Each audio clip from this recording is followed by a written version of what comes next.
এটা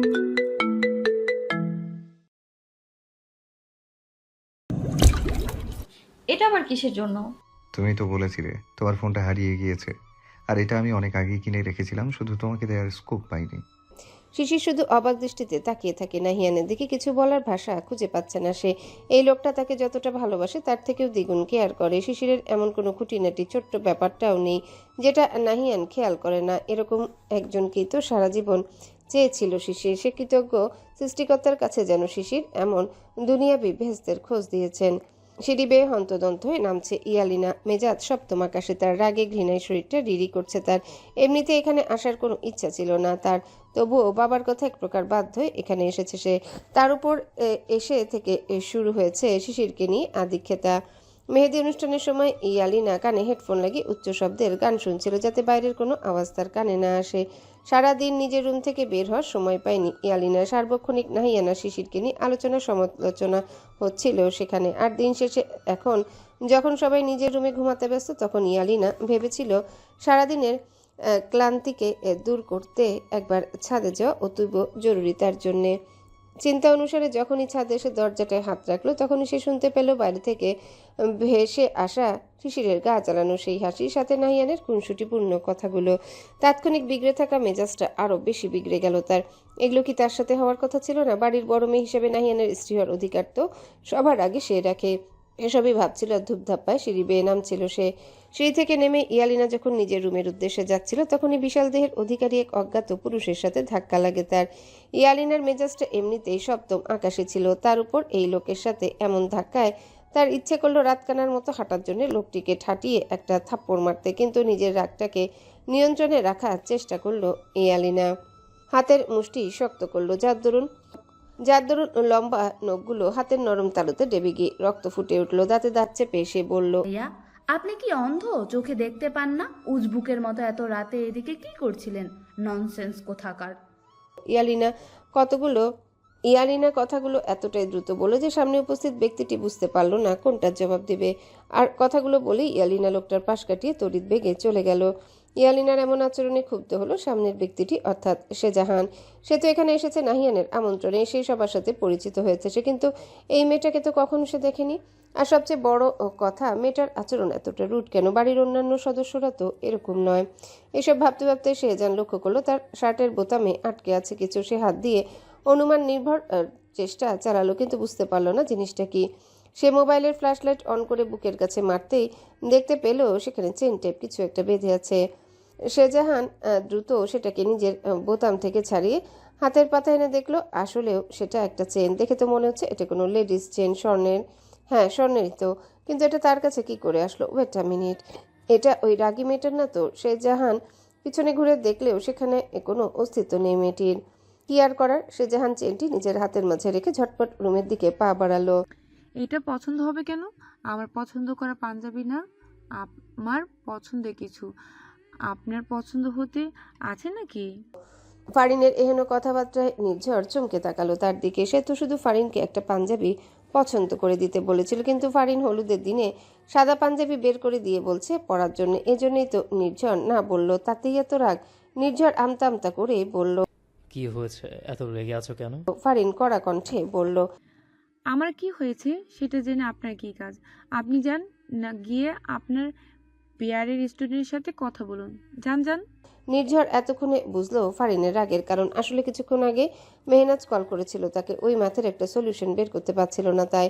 কিন্তু তাই নিয়ে তো রাগ করার কি আছে বুঝলো না নির্ঝর। তবে সে এটুকু ভালো করেই বুঝতে পারলো ফারিন জেলাস। সে বাঁকা হেসে ফারিনের দিকে ফিরল, অন্যরকম এক কণ্ঠে ফিসফিসিয়ে পড়ল। Are you jealous? অন্য সময় হলে হয়তো ফারিন নির্ঝরের এমন কণ্ঠের উপর ক্রাশ খেত, কেননা নির্ঝর কথাটা ঠিক সেভাবেই বলেছে। কিন্তু বর্তমানের ফারিনের কোনো কিছুই ভালো লাগছে না। তার মনে শুধু একটাই কথা চলছে, মেহনাজের বাসায় কি টিউটার নেই? আছেই তো, তাহলে আবার নির্লজ্জের মতো নির্ঝরের কাছে ফোন দিয়ে ম্যাথে সলিউশন চাওয়ার কি মানে? তার উপর যখন নির্ঝর ছুটিতে আছে আর নির্ঝরই বা এত কি কথা? ফারিন রেগে নির্ঝরের দিকে তাকিয়ে বলল। হ্যাঁ জেলাস তো, আমার জুতা। ফারিনের এমন কথা এবার রাগ হলো নির্ঝরে। সে ফারিনের দিকে দু কদম এগিয়ে এসে বলল। এবার কিন্তু বেশি বেশি হয়ে যাচ্ছে ফারিন। ফারিনও রেগে নির্ঝরের দিকে দু কদম এগিয়ে আসলো। হ্যাঁ হ্যাঁ, এখন তো আমার কথা বেশি বেশি মনে হবে। তা আপনার মেহেজাবিন কি কম কম কথা বলে নাকি? বলছি তো বিগত অর্ধশত যাবৎ। ফারিন, আমি কানে কম শুনি না, কান খোলা আছে আমার, বলুন। মুখটা কি বন্ধ করবা? না। নির্ঝর বাঁকা হেসে ফারিনের দিকে এগিয়ে এসে একবার তার সম্মুখে দাঁড়িয়ে বলল, তাহলে আর কি করবা বেবি গার্ল? নিজে থেকে যদি বন্ধ না করো তাহলে মুখ বন্ধ করার জন্য আমি আছি। নির্ঝরের এমন কাছাকাছি উপস্থিতিতে কিছুটা ঘাবড়ে গেল ফারিন। সে পিছিয়ে যেতে চাইলে নির্ঝর তার হাত ধরে হ্যাচকা টান দিয়ে নিজের বুকে ফেলে বলল, ইদানিং কথাগুলো একটু বেশিই বলছো না তোতা পাখি?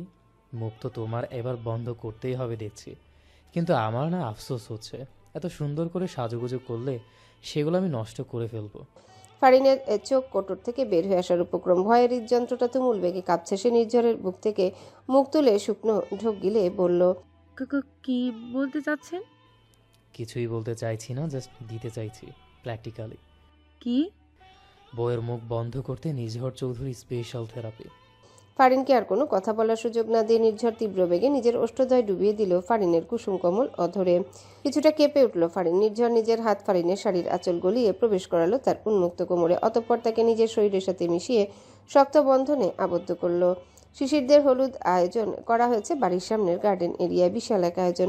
বাগানের বড় বড় গাছগুলোর চারিদিকে ফুলের সম্ভার, যেন শীতের সকালে বসন্তের রং আর গন্ধ একত্রিত হয়ে নেমে এসেছে এই উঠানে।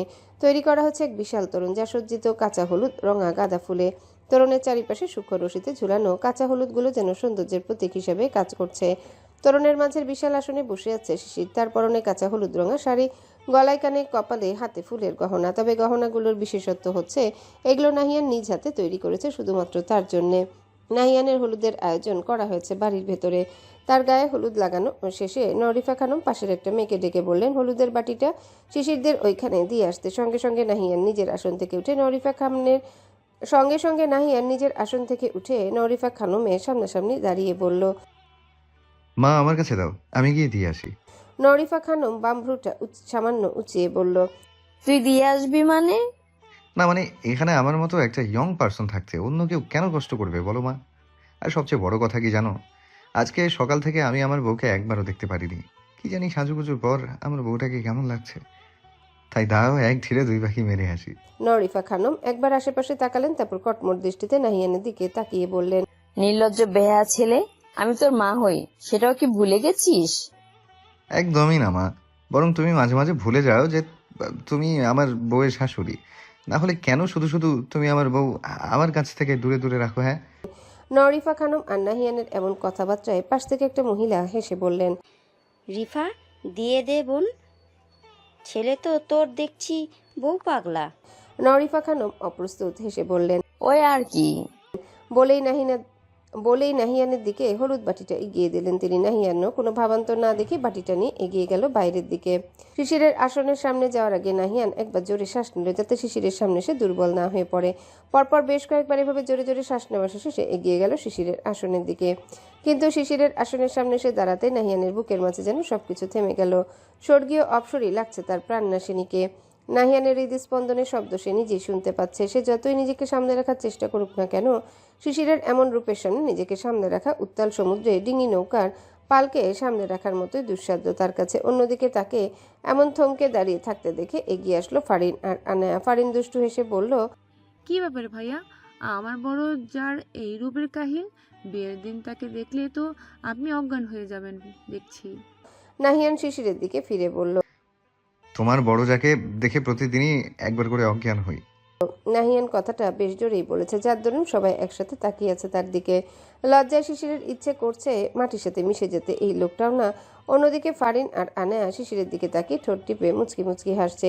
ইলমা দ্রুত শিশিরের পাশ থেকে উঠে এসে নাহিয়ানের সামনে দাঁড়িয়ে বলল, দিন তো ভাইয়ার হলুদের বাটিটা, দেখছেন না আমার ছোট্ট ননদিনীটা কি লজ্জাই না পাচ্ছে।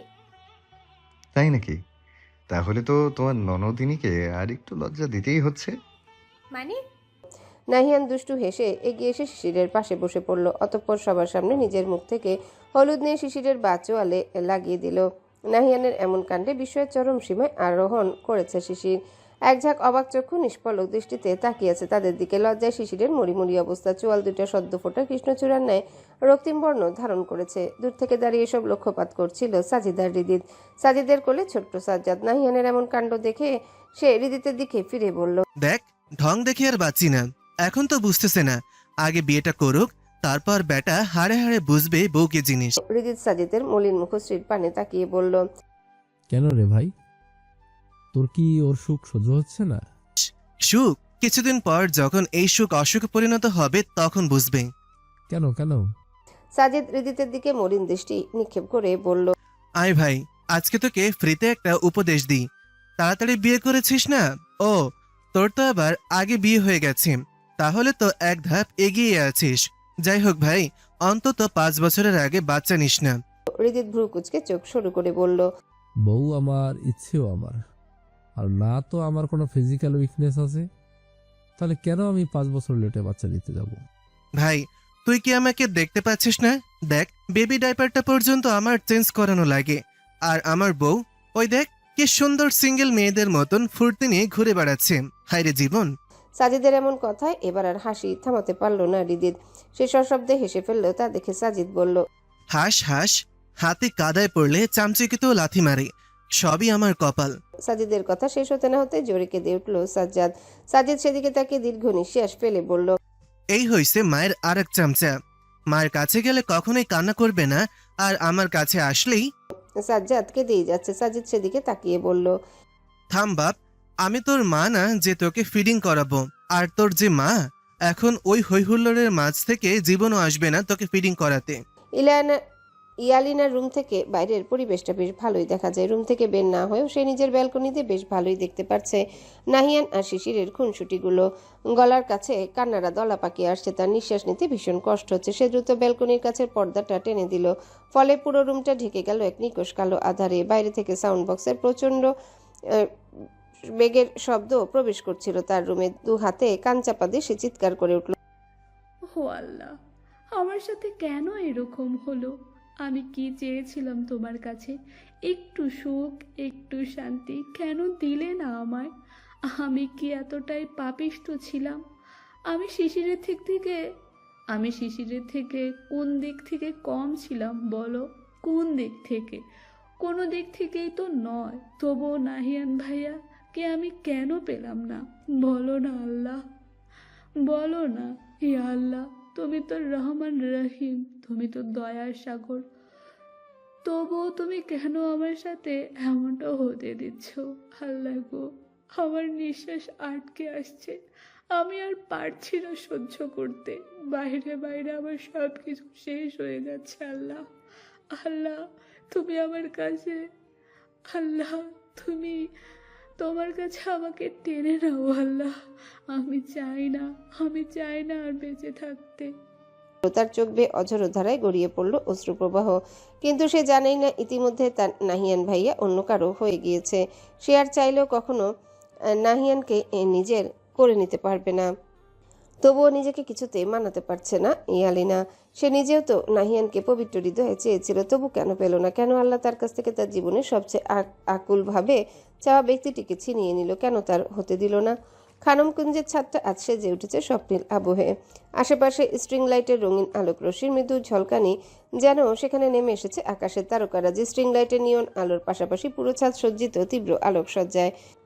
ছাদেই আয়োজিত হয়েছে শিশিয়ার আর নাহিয়ানের হলুদ সন্ধ্যা। বরাদ্দকৃত পুষ্প সজ্জিত আসনটিতে বসে আছে শিশির।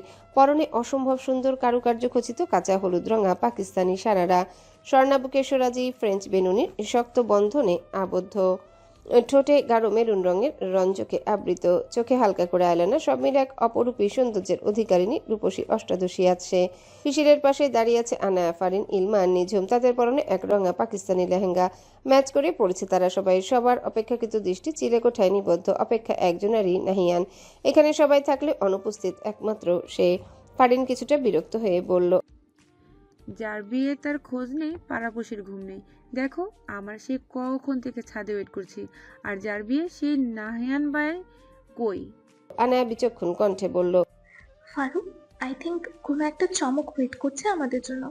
না মানে নাহিয়ান ভাইয়া তো আর তার বউকে না দেখে থাকতে পারে না। তাও এতক্ষণ ধরে যখন আমাদের ওয়েট করানোর সাথে সাথে সে নিজেও ওয়েট করেছে, তার মানে কিছু একটা ঘাপটা তো আছেই। ফারিন আনায়ার দিকে ফিরে বলল। ঘাপলা তো আজই, কিন্তু সেটা কি হতে পারে আপু? আনায়া তার জবাবে আর কিছু বলার আগে একসঙ্গে নিভে গেল ছাদের সব আলো। শুধু স্ট্রিং লাইটের মৃদু আলোয় দৃশ্যমান হলো এক সুঠাম দেহি পুরুষ অবয়বটি এগিয়ে শিশিরের দিকে এগিয়ে যেতে যেতে গেয়ে উঠল। ঝুমকা লাগালি রূপের বিজলি গিরালি। অবয়বটি শিশিরের একদম সামনাসামনি এসে দাঁড়ালো। সঙ্গে সঙ্গে একযোগে সবগুলো আলো জ্বলে উঠল। দৃশ্যমান হলো নাহিয়ান। সে নিজের দোশালাটা ওড়নার মতো গলায় পেঁচিয়ে শুরু করলো ডান্স। সেই সঙ্গে জোরে জোরে গাইলো। দুর্দান্ত এক ডান্স শেষে নাহিয়ান এসে শিশিরের পাশে বসলো। শিশির লাজুক ভঙ্গিতে তার দিকে তাকিয়ে বলল, কি আপনি? নাহিয়ান দুষ্টু হেসে শিশিরের কানের কাছে এগিয়ে ফিসফিসিয়ে বলল, ইয়োর আলট্রা রোম্যান্টিক হাবি সুইট হার্ট। শিশির লাজুক হেসে বলল, ধ্যাত, চলে যাব কিন্তু। মরে যাব কিন্তু। নিজের রুমে সব আলো নিভিয়ে ব্যালকনিতে এসে দাঁড়িয়েছে ইয়ালিনা। দুনিয়াটাকে তার কাছে জাহান্নামের চেয়ে কোনো অংশে কম মনে হচ্ছে না আজ। আর মাত্র কয়েক ঘন্টা তারপরই তার জীবনের সবচেয়ে আকুলভাবে চাওয়া মানুষটা হারিয়ে যাবে। মানুষটার নাম স্বাক্ষরিত হবে অন্য কোনো মেয়ের নামে। সারা জীবন এক পুরুষকে একতরফা ভালোবেসে যাবে সে। কিন্তু সেই পুরুষটি কখনো জানতেই পারবে না কতটা আকুলভাবে তাকে নিজের প্রার্থনাতে চেয়েছিল ইয়ালিনা। বুক চিরে দীর্ঘ নিঃশ্বাস বেরিয়ে এলো তার। হঠাৎই মনের মাঝে দোলা দিল এক সুপ্ত বাসনা। ইয়ালিনা শুনেছে যে মানুষ যাকে ভালোবাসে তার সঙ্গে নাকি তার হাসর হয়। তবে কি এমনটা হতে পারে যে ইয়ালিনা হয়তো হাসরের ময়দানে নাহিয়ানকে আল্লাহর কাছে চাইলো, কিন্তু তখন কি নাহিয়ান ইয়ালিনাকে ভালোবাসবে? হয়তো নয়। হয়তো তখনও নাহিয়ান পাগলের মতো শিশিরের জন্য আকুতি জানাবে, যেমনটা এখন জানায়। নিজের প্রশ্নের উত্তর নিজেই পেল ইয়ালিনা। নাহিয়ানকে পাওয়া তার পক্ষে সম্ভব নয়, শুধু ইহকালে কেন পরপারেও নয়। ইয়ালিনা আর কিছু ভাবতে চাইছে না। সমস্ত ভাবনা জল্পনা কল্পনাকে আধার কুটিরে বন্ধ করে রাখতে চাইছে সে। তবুও মাঝে মাঝে সব অদ্ভুত চিন্তারা বড্ড জ্বালাচ্ছে তাকে। কিছুক্ষণ আগে শিউলি হক এসেছিলেন তার কাছে। হয়তো তার ফুলে ওঠা রক্তিম চক্ষু দেখে সবকিছুই বুঝে গিয়েছেন তিনি। তবুও নিজেকে সামলে তিনি বহু কষ্টে বলেছিলেন, আল্লাহ যা করে তা সব কিছু ভালোর জন্যই করে মা। হয়তো তোর জন্য এমন কেউ অপেক্ষা করছে যাকে তুই না, বরং সে নিজেই তোকে ভীষণ ভালোবাসবে। মায়ের এমন কথায় ইয়ালিনা মলিন হেসে বলেছিল, সে আমাকে ভালোবেসে আর কি করবে মা? আমার ভালোবাসা তো ছন্নছাড়া হয়ে আছে এক না পাওয়া পুরুষের জন্য। হয়তো তাকে আমি কোনোদিনই নিজের করে পাবো না, তবে তাকে নিজ কল্পনায় আপন করে রাখতে ক্ষতি কি? মেয়েকে সান্ত্বনা দেওয়ার মতো আর কোনো ভাষা খুঁজে পাননি তিনি। সে নিজেও তো এখানে আসতে চাননি, তবু স্বামীর মুখের উপর কথা বলার সাধ্য যে তার নেই। তা এক প্রকার বাধ্য এখানে এসেছেন তিনি। আর কেউ জানুক না জানুক, সে তো খুব ভালো করে জানে তার আদরের মেয়েটা নাহিয়ানকে ঠিক কতটা ভালোবাসে। কিন্তু তারই বা কি করার আছে? নাহিয়ানা শিশিরের বিয়েটা যে অনেকদিন আগে থেকে ঠিক করা, সেটা তো তিনি নিজেও জানেন। মলিন মুখে বুকে একরাশ ব্যথা চেপে সেখান থেকে উঠে গিয়েছিলেন তিনি। ইয়ালিনা ফের দীর্ঘশ্বাস ছাড়ল। অতঃপর রাতের আকাশের পানে চেয়ে বলল, ওহে বাতাস, তুমি আমার হয়ে গভীরভাবে ছুঁয়ে দিও তাকে। এত আকুলভাবে ছাওয়ার পরেও আমি পেলাম না যাকে। ইয়ালিনা আকাশের পানে ঠিক ওভাবে চেয়ে থাকলো বেশ কিছুক্ষণ। হঠাৎই দরজায় কড়া নাড়া শব্দে ধ্যান ভাঙল তার। সে বুঝলো হয়তো শিউলি হক আবারও এসেছেন তার কাছে। দরজায় না তাকিয়ে বলল, দরজা খোলাই আছে, চলে আসো। ধীর পায়ে রুমে প্রবেশ করলো সে জাহান। এতক্ষণে হয়তো তার অপেক্ষার অবসান ঘটলো। চেনটিকে মালিকের কাছে না দেওয়া অবধি শান্তি মিলছিল না তার। কিন্তু চেনের মালকিনকে তা এখনো অজ্ঞাত তার কাছে। ঠিক অজ্ঞাত নয়, নিঝুমের কাছ থেকে যতটুকু জানতে পেরেছে চেনটির মালকিনের নাম ইয়ালিনা বা এই টাইপ কিছু। যাই হোক, সে জাহানের কাছে মেয়েটির একটাই পরিচয়, মিস ফেরি। এই নামকরণের উদ্দেশ্যে অবশ্য একটাই, সেদিন বিনা দোষে সে যেভাবে শেহজানকে শাসালো, তারপর থেকে মেয়েটার কথা মাথায় আসতে একটা নাম বারবার মস্তিষ্কে দোলা দেয় তার। শেহজান লক্ষ্য করলো সারা বাড়ি আলোকসজ্জিত হলেও তার রুমটা নেহাতি অন্ধকারাচ্ছন্ন। শুধু একটা ডিম লাইটে টিম আলো, লাল নিয়ন আলো ছড়াচ্ছে বিশাল রুম জুড়ে। শেহজাহান যখন রুমটিকে নিরীক্ষণ করতে ব্যস্ত, ঠিক তখনই ব্যালকনি থেকে একটা মেয়েলি কণ্ঠ ভেসে এলো। কি ব্যাপার, কথা বলতে এসে কি রুমেই দাঁড়িয়ে থাকবে নাকি? শেহজাহান অমন মিষ্টি মেয়েলি কণ্ঠে কিছুটা বিস্মিত হলো। কালকেও তো ঠিক এই মেয়েটার কণ্ঠই শুনেছিল সে, তবে এমন অদ্ভুত সুন্দর তো লাগেনি। সে এগিয়ে গিয়ে ইয়ালিনার পিছনে দাঁড়িয়ে বলল, না আসলে আপনার রুমটা অন্ধকার তো, তাই এই জন্য বোঝা যাচ্ছিল না আপনি কোথায়। অপরিচিত পুরুষালী কণ্ঠে চমকে তাকালো ইয়ালিনা। আধারের মাঝে পুরুষটির মুখশ্রী স্পষ্ট নয়। যতটুকু বোঝা যাচ্ছে তাতে মনে হচ্ছে পুরুষটা উচ্চতায় প্রায় নাহিয়ানের মতোই, তবে কণ্ঠটা কেমন যেন। ইয়ালিনা আতঙ্ক কণ্ঠে বলল, কে আপনি? আর আমার রুমে কি দরকার আপনার? বলা নেই কওয়া নেই একটা অপরিচিত মেয়ের রুমে ঢুকে যেতে আপনার লজ্জা করলো না? ম্যানারলেস কোথাকার। এই stop. What wrong with you? আমাকে কিছু বলার সুযোগ তো দিবেন নাকি? ইয়ালিনা রাগে কণ্ঠে বলল, কি বলবেন আপনি? হ্যাঁ, আমি আপনার কোনো কথা শুনতে ইচ্ছুক নই। Just get to lost my room now. আমার কথাটা তো শুনুন। I say get out. শাহজাহানের মেজাজ এবার ভীষণ রকম বিগড়ে গেল। এই মেয়েটার এত দেমাক কিসে? সে রেগে গিয়ে ইয়ালিনার দিকে দু কদম এগিয়ে গিয়ে বলল, এই মেয়ে, এই এত দেমাক কিসে তোমার? হ্যাঁ, আমি কি এখানে তোমার সাথে বেমালাপ করতে এসেছি নাকি নষ্টমী করেছি যে এরকম রুড বিহেভ করছো? পুরুষটার এমন কাছাকাছি এগিয়ে আসা, সেই সাথে এমন কথায় বেশ অবাক হলো ইয়ালিনা। তবুও নিজের অবস্থান থেকে এক চুলও নড়ল না সে। কাটকাট কণ্ঠে সে বলল, who are you? Do you know about me? আপনি আমার রুমে বিনা অনুমতিতে প্রবেশ করেছেন। সো গলার নিচে। ইয়েস আই নো যে এটা তোমার রুম, আর আমি তোমার রুমে প্রবেশ করেছি, বাট সেটা তোমার বিনা অনুমতিতে নয়। তুমি তো হয়তো আমাকে না দেখে ভিতরে প্রবেশের অনুমতি দিয়েছ মনে করো। ইয়ালিনার মনে পড়ল সে দরজায় না তাকিয়ে বাহিরের ব্যক্তিটাকে ভিতরে আসার অনুমতি দিয়েছিল, কিন্তু সে তো ভেবেছিল হয়তো সেটা তার মা শিউলি হক। যাই হোক, নিজের দোষ কি সে নিজে কখনো স্বীকার করবে নাকি? কি বলতে চান বলে দ্রুত আমার রুম থেকে বের হন। এইবার আছে পথে, হোয়াট এভার। সে নিজের হাতে থাকা চেনটি ইয়ালিনার সামনে ধরে বলে, ইজ দ্যাট ইউর? শাহজাহানের হাতে নিজের চেনটি দেখে চমকে ওঠে ইয়ালিনা। অতঃপর নিজের গলায় হাত দিয়ে সে বুঝলো তার গলায় চেনটি নেই। সে শাহজাহানের দিকে ফিরে বলল, হ্যাঁ, এটা আমার, কিন্তু এটা আপনার কাছে কিভাবে? শাহজাহান চেনটি ইয়ালিনার হাতে দিয়ে বলল, কালকে রাতে যখন আমার ওপর রাগ ছাড়তে ব্যস্ত ছিলে তখনই এটা থেকে গিয়েছিল। ইয়ালিনা দ্রুত চেনটা নিজের হাতে নিয়ে বলল, okay thanks, now you can go out. Shahjahan বেশ অবাক হলো ইয়ালিনার এমন আচরণে। মেয়েটা এমন কেন? কোথায় নিজের ভুলের জন্য ক্ষমা চাইবে তা নয়, আবার তাকে রুম থেকে বের হয়ে যাওয়ার জন্য বলছে। যেন সেখানে থাকলে মেয়েটার মহাভারত অশুদ্ধ হয়ে যাচ্ছে। তবে মনে হাজারটা প্রশ্ন চলল। শাহজাহান আর কিছু না বলে দ্রুত রুম থেকে বের হয়ে গেল। সঙ্গে সঙ্গে রুমের দরজাটা শব্দ করে আটকে দিল ইয়ালিনা। শাহজাহান চমকে তাকালো। এই মেয়েটা একটু বেশি অদ্ভুত। যাই হোক, মেয়েটাকে তার কাছে বেশ ইন্টারেস্টিংই লেগেছে। ছাদে যাওয়ার পূর্বে ইয়ালিনার রুমের দিকে তাকিয়ে ফের একবার মুচকে আসলো শাহজাহান। এদিকে ছাদে একের পর এক হয়েই চলেছে নাচ গান আর হই হুল্লোড়। কিছুক্ষণ আগে একটা দারুণ কাপল ডান্স পারফর্ম করেছে রিদিতার আনায়া, আর সবার প্রথমে সূচনায়িত হয়েছে নাহিয়ানের অদ্ভুত দারুণ একটা পারফরমেন্সের মধ্য দিয়ে। দেবরের গান ফারিনের একমাত্র ইমোশন। তার জামাইটাও যদি অমন দেবরের একটা গান গাইতো না। ও সরি, কি যে বলতেছি। দেবের গান ফারিনের একমাত্র ইমোশন। তার জামাইটাও যদি অমন দেবের একটা গান গাইতো না। আহা, কিন্তু তা কি আর সম্ভব নাকি? নির্ঝর আর দেব, আকাশ আর পাতাল। ফারিন যখন এসব চিন্তায় মগ্ন, ঠিক তখনই নাহিয়ান শিশিরের আসনে সামনে থেকে কেউ একজন গেয়ে উঠল, hey you, listen to me, you are my love, জানো তুমি।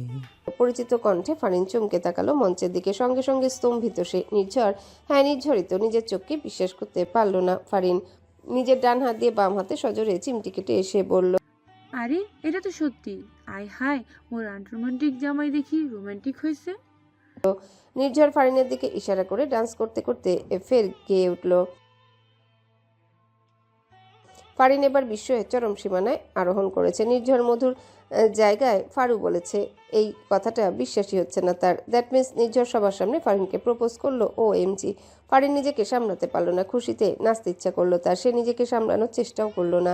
এগিয়ে গিয়ে নির্ঝরের চারিপাশে ঘুরতে ঘুরতে ডান্স করতে লাগলো আর গাইলো, কাটছে না দিন তোর কথা না ভেবে, ঘুম ভোরের আকাশ তোর ছবি হাত যাবে।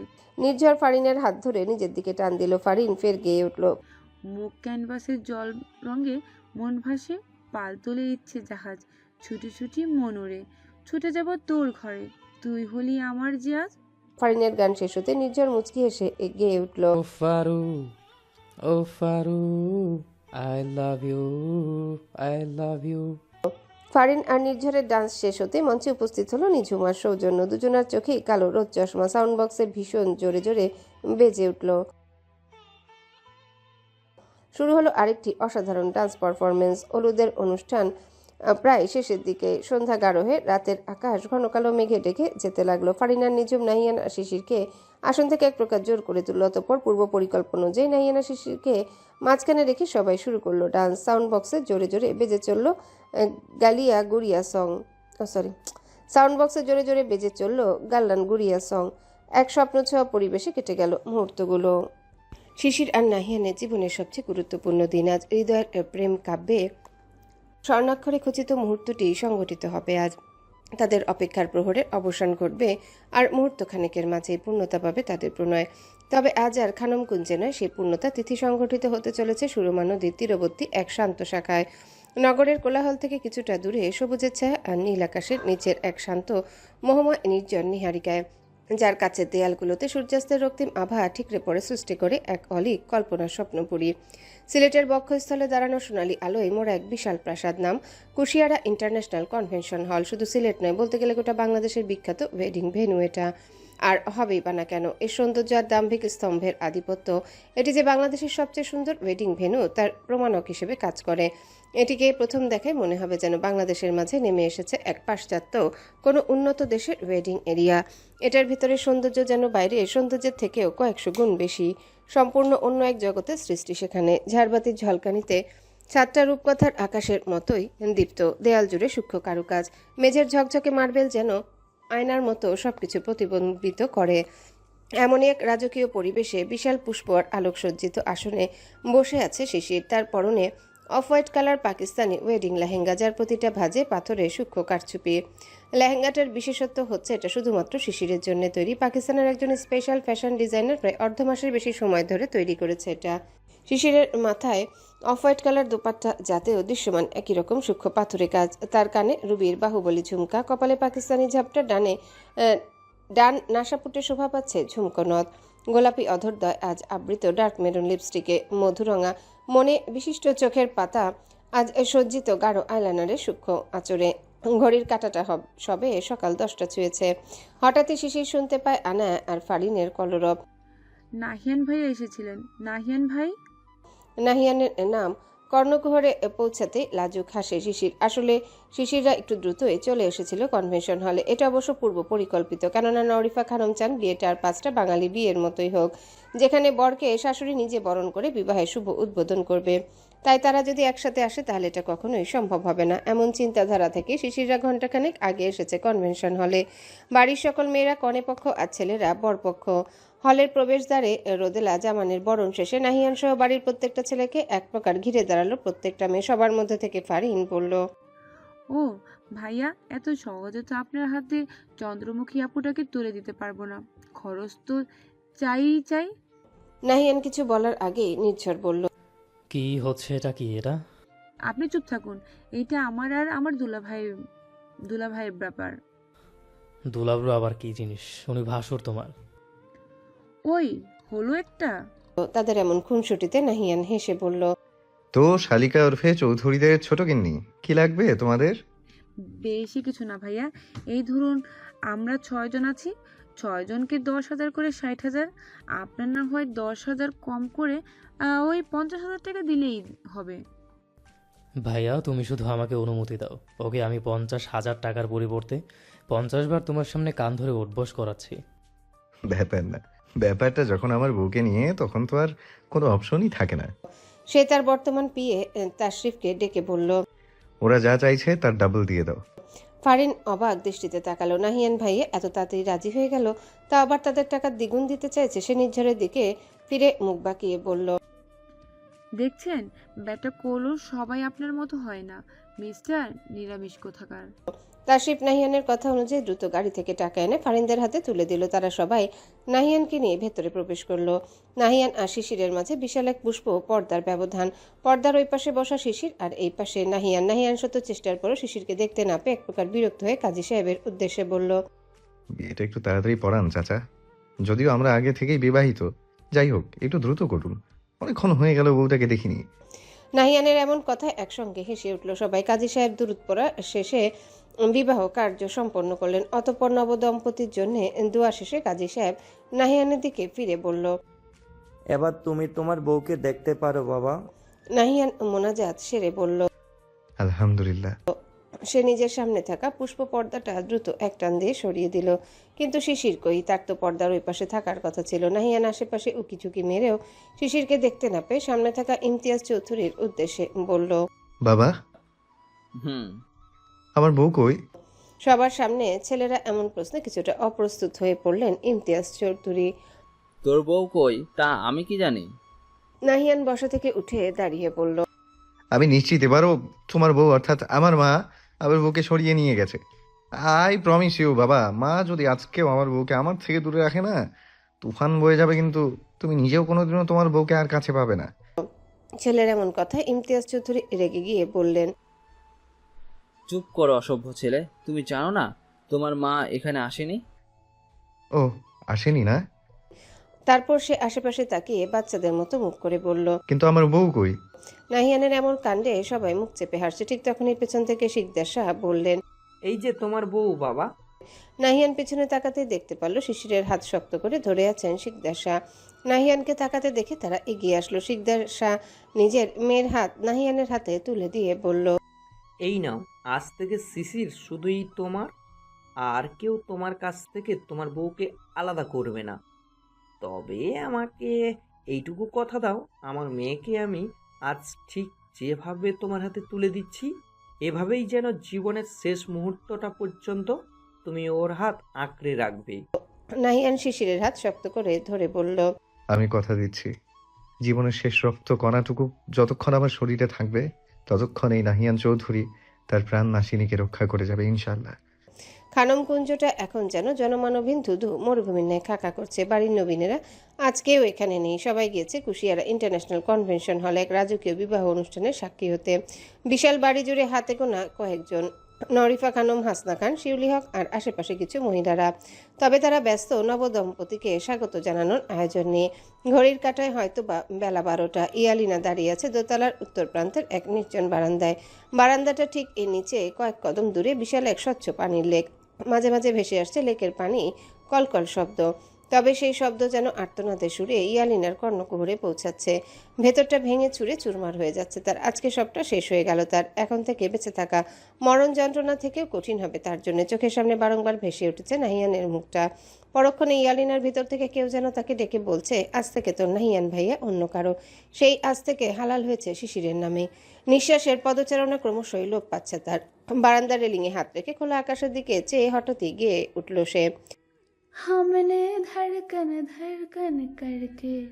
গান শেষ করে পাগলের মতো বিলাপ করে সে চিৎকার করে ফের বলে ওঠে, সত্যিই তুমি জিতে গেছো শিরিন, আমি হেরেছি। হেরেছে আমার ভালোবাসা। জিতে গেছো তুমি শিরিন, জিতেছো। কথাগুলো এক নিঃশ্বাসে বলে রেলিংয়ের উপর রাখা ছুরিটা নিয়ে যেই না নিজের হাতের শিরাগুলোর উপর বসাতে যাবে, ঠিক তখনই কোথা থেকে যেন একটা শক্ত হাত আটকে দিল তার কার্যক্রমটা। ইয়ালিনা পাশ ফিরে লোকটাকে কিছু বলার আগে সপাটে তার গালে এক থাপ্পড় বসিয়ে দিল সেই ব্যক্তিটি। ইয়ালিনা রেগে তাকে কিছু বলার আগে সেই মানব চেঁচিয়ে বলে উঠল, আর ইউ ক্রেজি? এটা কি করছিলে তুমি? মরার এত শখ তোমার? তাকে কথা শেষ করতে না দিয়ে এক ঝটকায় তার হাতের বন্ধন থেকে নিজের হাতটা ছাড়িয়ে ইয়ালিনা বলল, Who the hell are you? How dare you touch me? Shahjahan রেগে গিয়ে বলল, এই মেয়ে, তেরামি করো ঠিক আছে, কিন্তু মরতে চাচ্ছিলে কেন? মাই উইশ, আপনি সরুন এখান থেকে। আমাকে থাকতে দেন আমার মতো। অবশ্যই তোমাকে একা থাকতে দিব, তবে এখানে নয়, তোমার রুমে। চলো আমার সাথে। যাব না। তুমি যার জন্য মরতে গিয়েছিলে না, ইতিমধ্যে সে অন্য কারো হয়ে গিয়েছে। আর এমনিতেও সে তো কখনো তোমাকে ভালোবাসেনি, তাহলে তার জন্য নিজের এত সুন্দর জীবনটা খোয়ানো কি মানে কি? ইয়ালিনা অবাক হয়ে তাকালো শাহজাহানের দিকে। সে কিভাবে জানলো ইয়ালিনার মনের কথা? ইয়ালিনার অবাক চক্ষু দেখে শাহজাহান সামান্য হেসে বলল, কি ভাবছো আমি এসব কিভাবে জানলাম? তুমি হয়তো জানো না, আমি এআই স্যারের পিএ ছিলাম, সো তার প্রত্যেকটা তথ্য আমার জানা আছে। আমি তোমার ব্যাপারে জানতাম, আমি শিশির ম্যামের ব্যাপারেও। স্যার যে শিশির ম্যামকে কতটা ভালোবাসে সেটা আমার থেকে ভালো হয়তো কেউ জানে না। আর রইল বাকি তোমার কথা। স্যার তো কখনো তোমার মেসেজগুলো পড়তেন না। তুমি মেসেজ দিয়ে জ্বালাতন করতে বলে নিজের এফবি অ্যাকাউন্টে নষ্ট করে ফেলেছিল, বুঝছো কিছু? ইয়ালিনা চোখ বেয়ে অশ্রুকণা গড়িয়ে পড়ল। নাহিয়ান ভাইয়া এতটা ঘৃণা করে তাকে। অন্যদিকে শেজাহান ইয়ালিনার ক্রন্দনরত মুখশ্রীর দিকে চেয়ে বলল, এত কিছু বলার জন্য আমি রিয়েলি সরি। তবে আমার মনে হলো তোমাকে তোমাকে সত্যটা জানা উচিত। যাই হোক, পরিশেষে তোমাকে একটা কথা বলবো, জীবনটা অনেক মূল্যবান। এমন মানুষের পিছনে ঘুরে জীবনটাকে নষ্ট করো না, যাতে তুমি কখনো পাবে না। বরং তুমি আল্লাহর উপর ভরসা রাখো। নিশ্চয় তিনি উত্তম পরিকল্পনাকারী। তিনি হয়তো তোমার জন্য এমন কাউকে রেখেছেন যে সবার অজান্তে এমন গভীরভাবে তোমাকে ভালোবেসে যাবে যা তুমি কল্পনাও করতে পারবে না। কথাগুলো এক নিঃশ্বাসে বলে স্থান ত্যাগ করলো শেজাহান। ইয়ালিনা অবাক নয়নে চেয়ে থাকলো তার দিকে। তার বলা প্রথম কথাগুলোতে ইয়ালিনার কষ্ট হলেও শেষ কথাগুলো তার মনে আলোড়নের সৃষ্টি করছে। হঠাৎই তার মনে পড়ল শেজাহানের বলা শেষ কথাটা, যে সবার অজান্তে এমন গভীরভাবে তোমাকে ভালোবেসে যাচ্ছে যা তুমি কল্পনাও করতে পারবে না। কার কথা বলল শেজাহান? খাওয়া দাওয়া, বরকনের আয়নায় মুখ দেখা সহ বিবাহের সমস্ত কার্যক্রম শেষে নাহিয়ান, শিশির সহ সবাই এখন রওনা দেবে জাফলং এর উদ্দেশ্যে। প্রায় 3 ঘন্টার পর। তবে নাহিয়ান আর শিশির যাবে হেলিকপ্টারে, বাদবাকি সবাই গাড়িতে। আসন থেকে উঠে ল্যান্ডিং প্যাডে যাওয়ার উদ্দেশ্যে এগিয়ে চলল নাহিয়ান আর শিশির। তাদের ঠিক পিছনে হেঁটে চলেছে বাকি সবাই। হলের প্রবেশদ্বারের কাছে এসে থামলো শিশির। কশিনকালেও হেভি ড্রেস না পরা তাকে আজ এত হেভি গর্জিয়াস ড্রেস পরে বেশ বেগ পেতে হচ্ছে।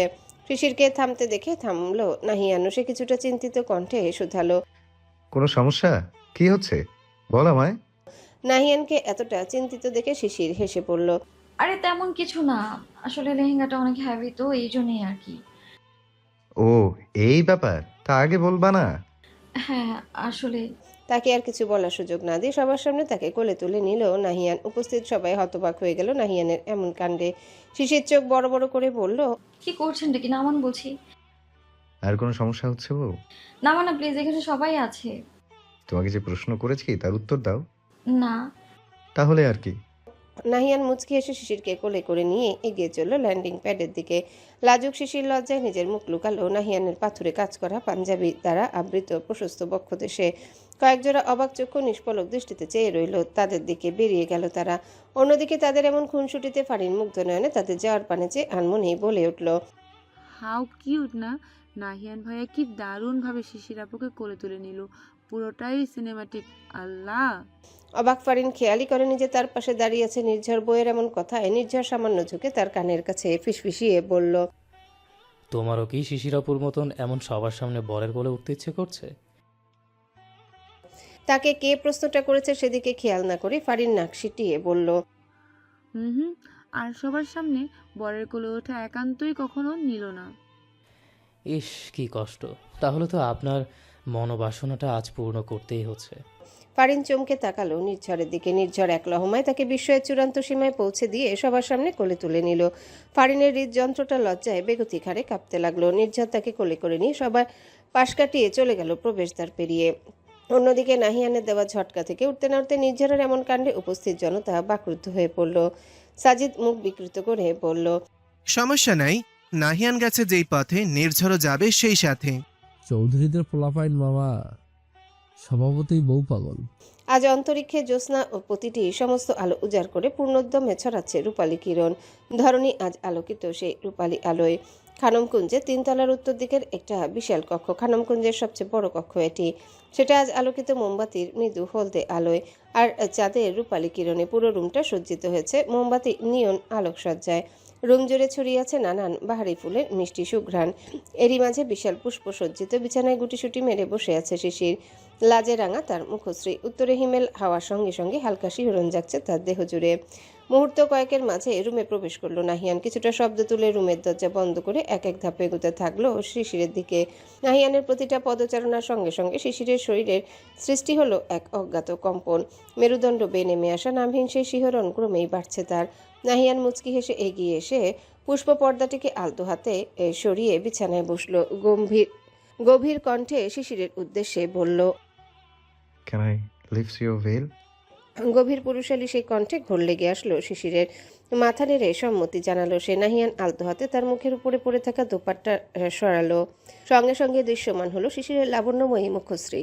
মোমবাতির নিয়ন হলদেটে আলোয় আর ফর্সা মুখশ্রী হতে যেন সৌন্দর্যেরা উপচে পড়ছে। নাহিয়ান নিজের বুকের বাঁ পাশটায় হাত রেখে বলল, হায় মে মর যাবা মাশাল্লাহ, মাশাল্লাহ। নাহিয়ানের এমন প্রশংসায় লাজুক হাসল শিশির, যার দরুন তার বাচোয়ালের টোলখানা গর্তের মতো হয়ে ভেতরের দিকে গভীর হলো। নাহিয়ান তার দিকে সামান্য এগিয়ে গিয়ে কপালে দীর্ঘ এক প্রেম পরশ এঁকে দিল। শিশিরও চোখ বন্ধ করে গ্রহণ করলো তার পরম আবেশে।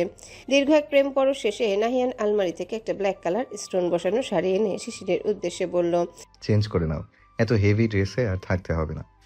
কিন্তু আমি তো শাড়ি পরতে পারি না, আর তাছাড়া এত হ্যাভি অর্নামেন্টস আর এই দোপাট্টার ভারে বিছানা থেকে নামাই তো দুষ্কর হয়ে পড়েছে আমার পক্ষে। Always here for you my queen. মানে? হাতটা ধরো। নাহিয়ান শিশিরের দিকে হাত বাড়িয়ে দিতে শিশির শক্ত করে ধরল তার হাতখানা। নাহিয়ান অতি সাবধানে পরম যত্নে তাকে বিছানা থেকে নামালো।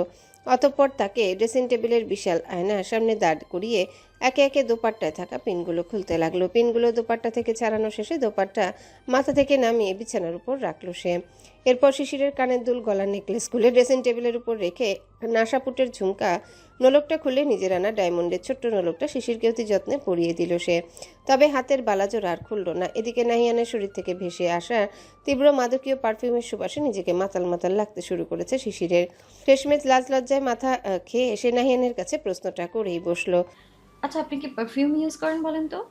নাহিয়ান তাকিয়ে দেখলো উচ্চতায় প্রায় তার বক্ষদেশ বরাবর। মেয়েটি এক গভীর জিজ্ঞাসু দৃষ্টি নিয়ে তাকিয়ে আছে তার দিকে।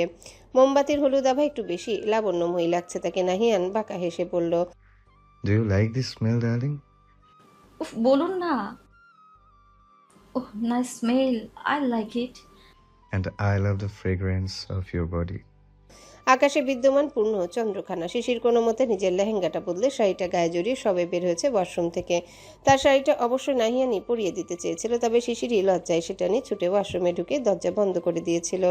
কক্ষের সৌন্দর্যে আরও একবার মুগ্ধ হলো শিশির। রুমটা গতানুগতিক বাসর কক্ষের থেকে একটু অন্যরকম করে সাজানো। বিশাল কক্ষ জুড়ে প্রজ্বলিত মোমবাতির হলদেটে অগ্নিশিখা।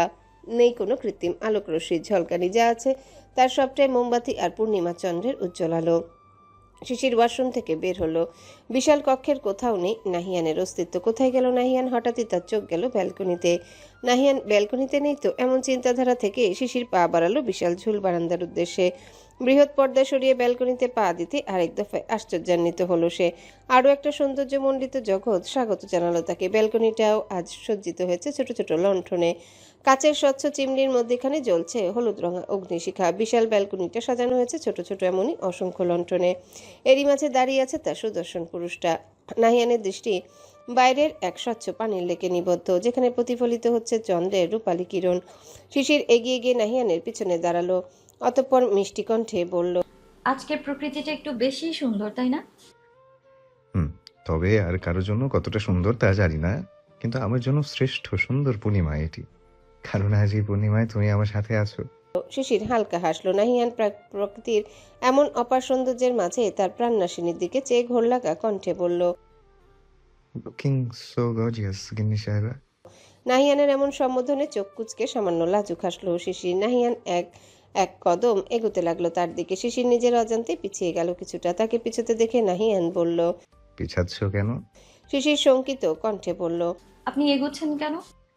Because it's my night sweetheart and I need you tonight. I need you so badly.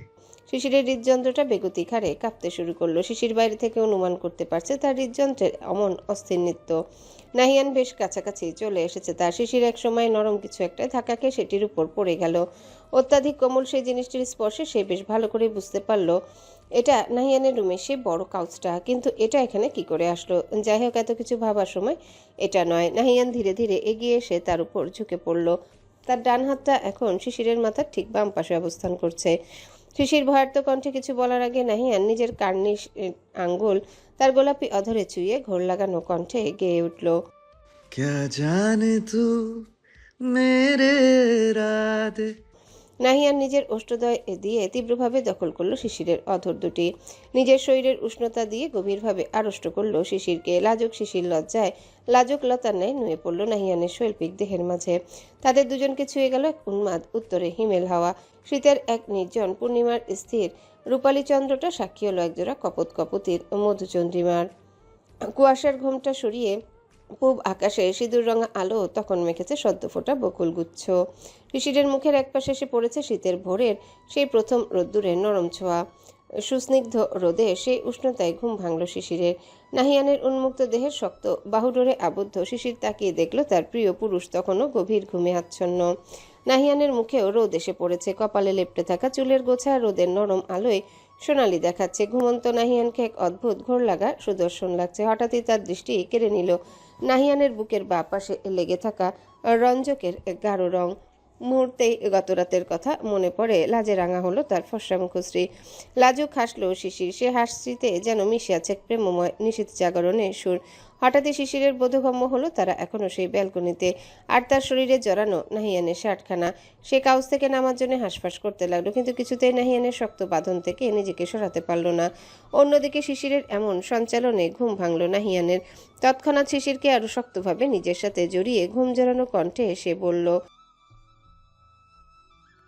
উফ, বউ এত নড়ো কেন? শিশির কণ্ঠ খাদে নামিয়ে বলল, সরুন তো উঠবো।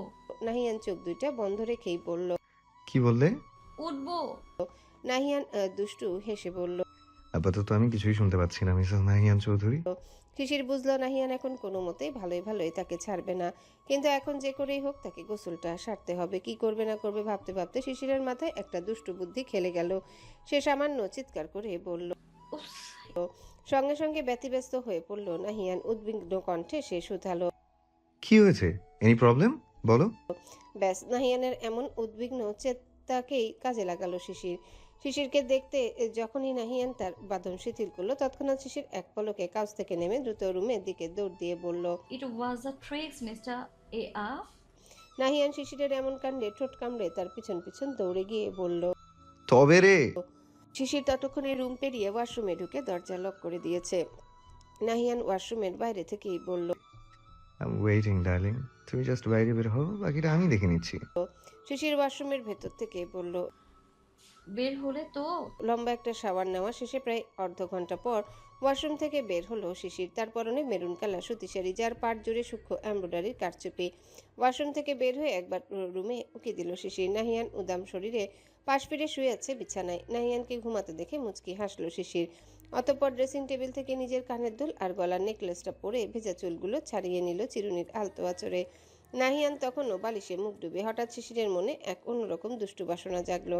সে নিজের চুলগুলো হেয়ার ড্রায়ার দিয়ে না শুকিয়ে বরং একটা টাওয়েল দিয়ে জলসিক্ত চুলগুলো এলোমেলোভাবে মুছতে লাগলো, যার দরুন সেই চুলের বিন্দু বিন্দু জলকণা ছিটকে গিয়ে পড়ল নাহিয়ানের ঘুমন্ত মুখশ্রীতে।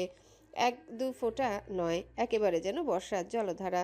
চোখ পিটপিট করে খুলল নাহিয়ান, তবে তাকে কিছু বলতে না দিয়ে শিশির টাওয়েলটা নিচে ফেলে দৌড়ে রুম থেকে বেরিয়ে গেল। নাহিয়ান শুধু মুচকি হাসলো তার যাওয়ার পানে চেয়ে। এমন একটা স্নিগ্ধ সকালই তো বরাবরের বাসনা ছিল তার, যে সকালে শিশিরের ভেজা চুলের বিন্দু বিন্দু পানির নরম স্পর্শে ঘুম ভাঙবে তার। খানমকুঞ্জের রান্নাঘরের সামনের বিশাল ডাইনিংয়ে একত্র হয়েছে সবাই। আজকে সবাই একসঙ্গে বসেছে খাবার টেবিলে, এমনকি বাড়ির মহিলারাও, আর তাদের সবাইকে খাবার পরিবেশন করছে শিশির একা হাতে। এটা অবশ্য চৌধুরী আবাসনেরই একটা রীতি, বিয়ের পরদিন নববধূর সবাইকেই পরিবেশন করে খাওয়াতে হবে। অবশ্য রান্নাটাও নিজের হাতে করা নিয়ম, তবে শিশিরকে রান্না করতে দেননি নরিফা খানম। রান্নাঘরের সমস্ত কাজ তিনি শিউলি হক, রোদেলা জামান আর সানজিদা সুলতানা আর হাসনা খানই সামলিয়েছেন, তবে পরিবেশনটা শিশিরকেই করতে হবে। শিশির নিজের শাড়ির আঁচলটা মাথায় দিয়ে পাক্কা গিন্নির মতো একে একে সবাইকে খাবার পরিবেশন করছে। নাহিয়ান অপলক দৃষ্টিতে চেয়ে আছে তার গিন্নি সাহেবার দিকে। নাহিয়ান অবশ্য তাকে সাহায্য করতে চেয়েছিল, কিন্তু মায়ের ধমকে বর্তমানে লক্ষ্মী ছেলের মতো বসে আছে সে। একে একে সবাইকে খাবার পরিবেশন শেষে শিশির নাহিয়ানের পিছনে গিয়ে দাঁড়ালো। নাহিয়ান তার দিকে চেয়ে বলল, তুমি বসবা না? শিশির কিছু বলার আগে হাসনা খান নরিফা খানমের দিকে চেয়ে বলল, আপা, তোমার ছেলে তো দেখছি একদম বউ পাগলা। হাসনা খানের এমন কথায় উপস্থিত সবাই শিশিরের দিকে চেয়ে হাসলো। শিশির কিছুটা রাগে দৃষ্টি নিক্ষেপ করলো নাহিয়ানের দিকে। তা দেখে নাহিয়ান বাচ্চাদের মতো মুখ করে বলে, তাকাচ্ছ কেন বউ? আমি আবার কি করলাম? শিশির দাঁতে দাঁত চেপে বলল, আপনি কি খাবেন? তোমাকে ছাড়াই? হ্যাঁ। আচ্ছা। নাহিয়ান খেতে শুরু করলো। উপস্থিত সবাই তখন ঠোঁট চেপে হাসছে। ফারিন নির্ঝরের দিকে ইশারা করে বোঝালো, আপনি তো একটু ওইরকমও হতে পারতেন নাকি? প্রতি উত্তরে নির্ঝর ইশারায় কিছু একটা বলল ফারিনকে, যা মাথার এক হাত উপর দিয়ে গেল তার। খেতে খেতে হঠাৎই নরিফার দিকে ফিরে নাহিয়ান বলল, মা। জি। কত ঝাল দিয়েছো, জানো না আমি ঝাল খেতে পারি না। বলে গ্লাস থেকে পানি নিয়ে ঢকঢক করে তা খেতে থাকলো নাহিয়ান। নরিফা খানম, হাসনা খান, সানজিদা সুলতানা, রোদেলা জামান সহ সবার দিকে অবাক দৃষ্টিতে তাকালো। কই তারা তো রান্নার সময় সেভাবে ঝাল দেয়নি, আর না তো অন্য কারো ঝাল লেগেছে, তার নাহিয়ানের ঝাল লাগলো কিভাবে? নরিফা খানম তাকে কিছু বলার আগে দ্রুত সেখান থেকে উঠে ঝালে মৃদু আর্তনাদ করতে করতে নিজের রুমে চলে গেল নাহিয়ান। নরিফা খানম দ্রুত শিশিরের দিকে ফিরে বলল, নোয়া, মা দেখ ফ্রিজে আইসক্রিম আছে, দ্রুত নিয়ে আয় তো। নরিফা খানমের বলতে দেরি শিশির দ্রুত রান্নাঘরে এর ফ্রিজ থেকে আইসক্রিমের বাটিটা নিয়ে দৌড়ে গেল নাহিয়ানের রুমের উদ্দেশ্যে। পেছন পেছন আনা আর ফারিন যেতে গেলে নির্ঝর আর হৃদিত তাদের ডেকে বলল, যেও না, ভাইয়ার যে ঝাল লেগেছে সেটা একমাত্র শিশিরই ঠান্ডা করতে পারবে। তাদের সবার আর বুঝতে বাকি রইল না নাহিয়ানের এমন অকারণের অতিরিক্ত ঝাল লাগার কারণ। একে অপরের দিকে তাকিয়ে মুচকি হাসলো তারা। এদিকে শিশির নাহিয়ানের পিছন পিছন দৌড়ে এসে আইসক্রিমের কৌটাটা খুলে তার থেকে সামান্য আইসক্রিম নিয়ে নাহিয়ানের দিকে এগিয়ে গেলে নাহিয়ান খপ করে ধরে বসলো তার হাত। শিশির উদ্বিগ্ন কণ্ঠে বলল, দ্রুত এটুকু খেয়ে নিন, দেখবেন ঝালটা কম লাগবে। কিসের ঝাল? নাহিয়ানের এমন প্রশ্নে কিঞ্চিত ভ্রু কুচকালো শিশির। আপনার না ঝাল লেগেছে? লেগেছে নাকি? ঝাল লেগেছে বলেই তো ডাইনিং থেকে ওভাবে উঠে আসলেন। হ্যাঁ লেগেছেই তো। সেজন্যই তো বলছি আইসক্রিমটা খান, কম লাগবে। নাহিয়ান শিশিরের হাত থেকে আইসক্রিমের বক্সটা নিয়ে বেডসাইড টেবিলের উপর রেখে তার দিকে ফিরে বলল, তুমি থাকতে আইসক্রিম কেন? You are my favourite ice cream. I want taste you darling. নাহিয়ানের এমন কথায় শিশির চমকে তাকালো। কম্পিত ঠোঁটে সে কিছু বলার আগে নাহিয়ান তীব্রভাবে দখল করলো তার ঠোঁট জোড়া। কিঞ্চিত কম্পিত হলো শিশিরের ক্ষীণ শরীর। লজ্জায় মিয়ে পড়ল সে। খানমকুঞ্জের সন্ধ্যাটা আজ নিয়ে এসেছে সবচেয়ে বেশি স্নিগ্ধতা। দোতলার দক্ষিণ সাইডের লেকের উপরের বিশাল ব্যালকনিতে বসে আড্ডা দিচ্ছে সবাই। হাসি মজার ঠাট্টায় ভিজে যাচ্ছে মুহূর্তগুলো। মূলত আর কিছুদিনের মাঝে জাফলং ছাড়বে তারা, এজন্যই এখনো কোথাও কোথাও ঘোরা বাকি আছে, তাই নিয়ে আলোচনা হচ্ছে সেই তখন থেকে। এত আনন্দের মাঝেও শিশির খেয়াল করলো নিশ্চুপ আনায়া। সে এগিয়ে গিয়ে আনায়ার পাশে বসে বলল, এনি প্রবলেম আয়ু? আনায়া জোরপূর্বক হাসার চেষ্টা করলো। না না, তেমন কিছুই না, আসলে শরীরটা একটু। কথাটা শেষ করতে পারলো না সে। দ্রুত সেখান থেকে দৌড়ে গিয়ে কমন ওয়াশরুমটায় প্রবেশ করলো। সবাই অবাক দৃষ্টিতে চেয়ে আছে শিশিরের পানে। শিশির ইশারায় বোঝালো সে কিছুই জানে না। মুহূর্ত কয়েক পর চোখে মুখে পানির ঝাপটা দিয়ে ওয়াশরুম থেকে বের হলো আনায়া। সবার অবাক চক্ষু তার উপর নিবদ্ধ। সে অপ্রস্তুত হেসে সবার উদ্দেশ্যে বলল, কি হয়েছে, সবাই এভাবে তাকিয়ে আছো কেন? শিশির দ্রুত এগিয়ে এসে বলল, আয়ু ওকে বেবি? হঠাৎ কি হলো আপু তোমার? আনায়া ফারিনের দিকে ফিরে হালকা হেসে বলল, তেমন কিছুই না, আসলে ইদানিং কিছু খেলেই বমি চলে আসে, আর সকাল থেকে অনেক কিছু খাওয়া পড়ছে তো, তাই এই জন্য। ইলমা তার দিকে এগিয়ে এসে বাম ভ্রুটা সামান্য উঁচিয়ে বলল, বলো কি, মাথাটা তো ঘোরাই নাকি? হ্যাঁ আপু, তা তো একটু ঘোরায়। বোকা আনায়া বুঝলই না ইলমা কি উদ্দেশ্যে তার থেকে প্রশ্নটা করেছে। তবে আনায়ার কাছ থেকে জবাব পাওয়ার সাথে সাথে ইলমা হৃদিতের দিকে ফিরে বলল, ট্রিটটার ব্যবস্থা করেন ভাইয়া, আমরা খালাবলি হতে চলেছি। হৃদিত অবাক দৃষ্টিতে তার দিকে তাকিয়ে বলল, কেমনে কি? মেডিকেলের প্রতি আমার একটু ঝোঁক ছিল ভাইয়া, তবে মেডিকেলে পড়ার সুযোগ না হলেও এসব ছোটোখাটো সিমটমস আমি দেখে রোগ ধরতে পারি। আর আয়ুর কথা অনুযায়ী মনে হচ্ছে আপনি বাবা হতে চলেছেন। যদিও আমি শিওর না, একজন ডাক্তার দেখালে ভালো করবেন, কিন্তু আমার মনে হয় ইনশাল্লাহ নতুন একটা সদস্য আসতে চলেছে। হৃদিত তখনও বিশ্বাস করতে পারছে না। সে অবাক দৃষ্টিতে তাকিয়ে আছে আনায়ার দিকে। প্রায় ঘন্টাখানেক বাদে ডক্টর যে সকল টেস্ট দিয়েছিল তার সবগুলোই পজিটিভ এসেছে। তার মানে ইলমার কথাই ঠিক, আনায়া সত্যি প্রেগনেন্ট। হৃদিত বিশ্বাসই করতে পারছে না যে সে বাবা হতে চলেছে। তাদের ঘরেও তাদের ভালোবাসার নিদর্শন স্বরূপ আল্লাহ প্রদত্ত শ্রেষ্ঠ উপহারটা আসতে চলেছে। খুশিতে নিজেকে পাগল পাগল লাগছে হৃদিতের। এতক্ষণ শিশির, ফারিন, ইলমা সহ বাড়ির সব গুরুজনেরা এখানে উপস্থিত থাকায় শান্ত ছিল সে। তবে তারা বেরিয়ে যেতে রুমের দরজা বন্ধ করে আনায়ার কাছে এসে বসে টুকরো টুকরো চুমুতে ভরিয়ে দিতে লাগলো আনায়ার সুস্নিগ্ধ মুখশ্রী। আনায়া লাজুক হেসে বলল, কি করছেনটা কি? আমি তোমার কাছে সত্যি ঋণী আইনিন। তুমি আমাকে আজ আমার জীবনের শ্রেষ্ঠ খবরটা দিলে। ভালোবাসি তোমায় প্রিয় রমা, সত্যি ভীষণ ভালোবাসি তোমায়। আনায়া মুচকি হেসে বলল, আমিও ভীষণ ঋণী আপনার কাছে। আপনি আমাকে নতুন করে ভালোবাসার মানে শিখিয়েছেন, আমাকে এই নিয়ামতের অধিকারিণী বানিয়েছেন। আপনাকেও আমি ভীষণ ভালোবাসি প্রিয় পুরুষ, সত্যিই ভালোবাসি। হৃদিত আনায়ার কপালে দীর্ঘ এক প্রেম পরশ এঁকে দিল। আনায়া মুচকি হেসে পরমাবেশে গ্রহণ করলো তা। সন্ধ্যা তখন রাত 8টার দিকে। দোতলার পূবের পাশের বেশ বড় রুমটা, যেখানে ভেসে আসে দূর পাহাড়ের পাখির কিচিমিচির শব্দ। ব্যালকনিতে দাঁড়িয়ে গুনগুন করে গান গাইছে ফারিন। রুমটা তাদেরই, তবে এখানে থাকা পড়েছে কিঞ্চিত কদাচিৎ। শুধু রাতের শোবার সময়টুকু এখানে কাটিয়েছে তারা। বাদবাকি সার্বক্ষণিক বিভিন্ন কাজের ঘোরাঘুরিতে ব্যস্ত ছিল সবাই, যার দরুন রুমটার সৌন্দর্য উপভোগের সময় হয়নি তার পক্ষে। ফারিনের কানে ব্লুটুথ হেডফোন, যাতে গান বাজছে পূর্ণ ভলিউমে। নির্ঝর দরজার বাইরে থেকে বেশ কয়েকবার ফারিনকে ডাকলো, তবে কোনো সারা শব্দ না পেয়ে রুমে প্রবেশ করলো সে। ফারিন রুমে কোথাও না থাকলেও নির্ঝর ব্যালকনিতে রানী গোলাপি রঙা ওড়নার পার উঠতে দেখে বুঝতে পারলো ফারিন নিশ্চিত সেখানেই আছে। নির্ঝর নিঃশব্দে এগিয়ে গেল সেদিকে। ব্যালকনিতে এসে একটা মেলি সুরেলা কণ্ঠে থমকালো সে। ফারিন গুনগুনিয়ে গাইছে, মরণ দেখি আমার, ওগো তোমার ওই চোখে পাগল দেওয়া না করে এই রাতে আমাকে। নির্ঝর ফারিনের এমন গানে বাঁকা হাসলো, অতঃপর কোনো পূর্বাভাস ছাড়াই পেছন থেকে জাপটে ধরলো তাকে। হঠাৎ এমন স্পর্শে ভয়ে কম্পিত হলো ফারিনের শরীর, তবে কয়েক সেকেন্ডের মাঝে সে বুঝলো এটা নির্ঝর ভিন্ন আর কেউ নয়।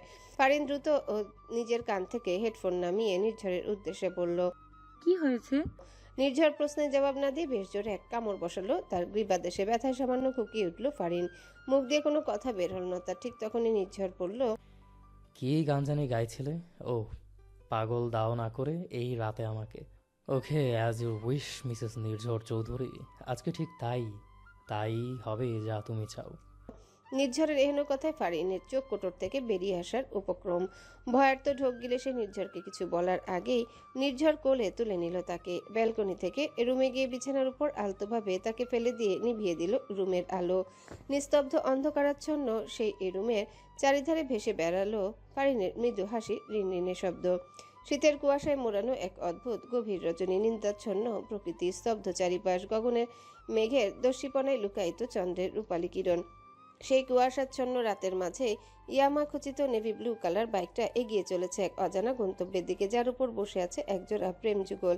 গাড়ি যখন প্রায় মাঝ রাস্তায়, তখন আর কৌতূহল সামলাতে পারল না শিশির। এতক্ষণ জল্পনায় কল্পনায় হাজারটা প্রশ্ন বুনেছে সে, যে কেন এত রাতে নাহিয়ান তাকে নিয়ে বের হলো, তারা কোথায় যাচ্ছে, কেনই বা যাচ্ছে। শেষমেশ প্রশ্নগুলো করেই বসলো সে। আমরা কোথায় যাচ্ছি আর এত রাতে কেন? নাহিয়ান তার প্রশ্নের উত্তর না দিয়ে বরং বলল, now we are married, so লজ্জা না পেয়ে শক্ত করে ধরো। সামনেই পাহাড়ের আঁকা বাঁকা রাস্তা।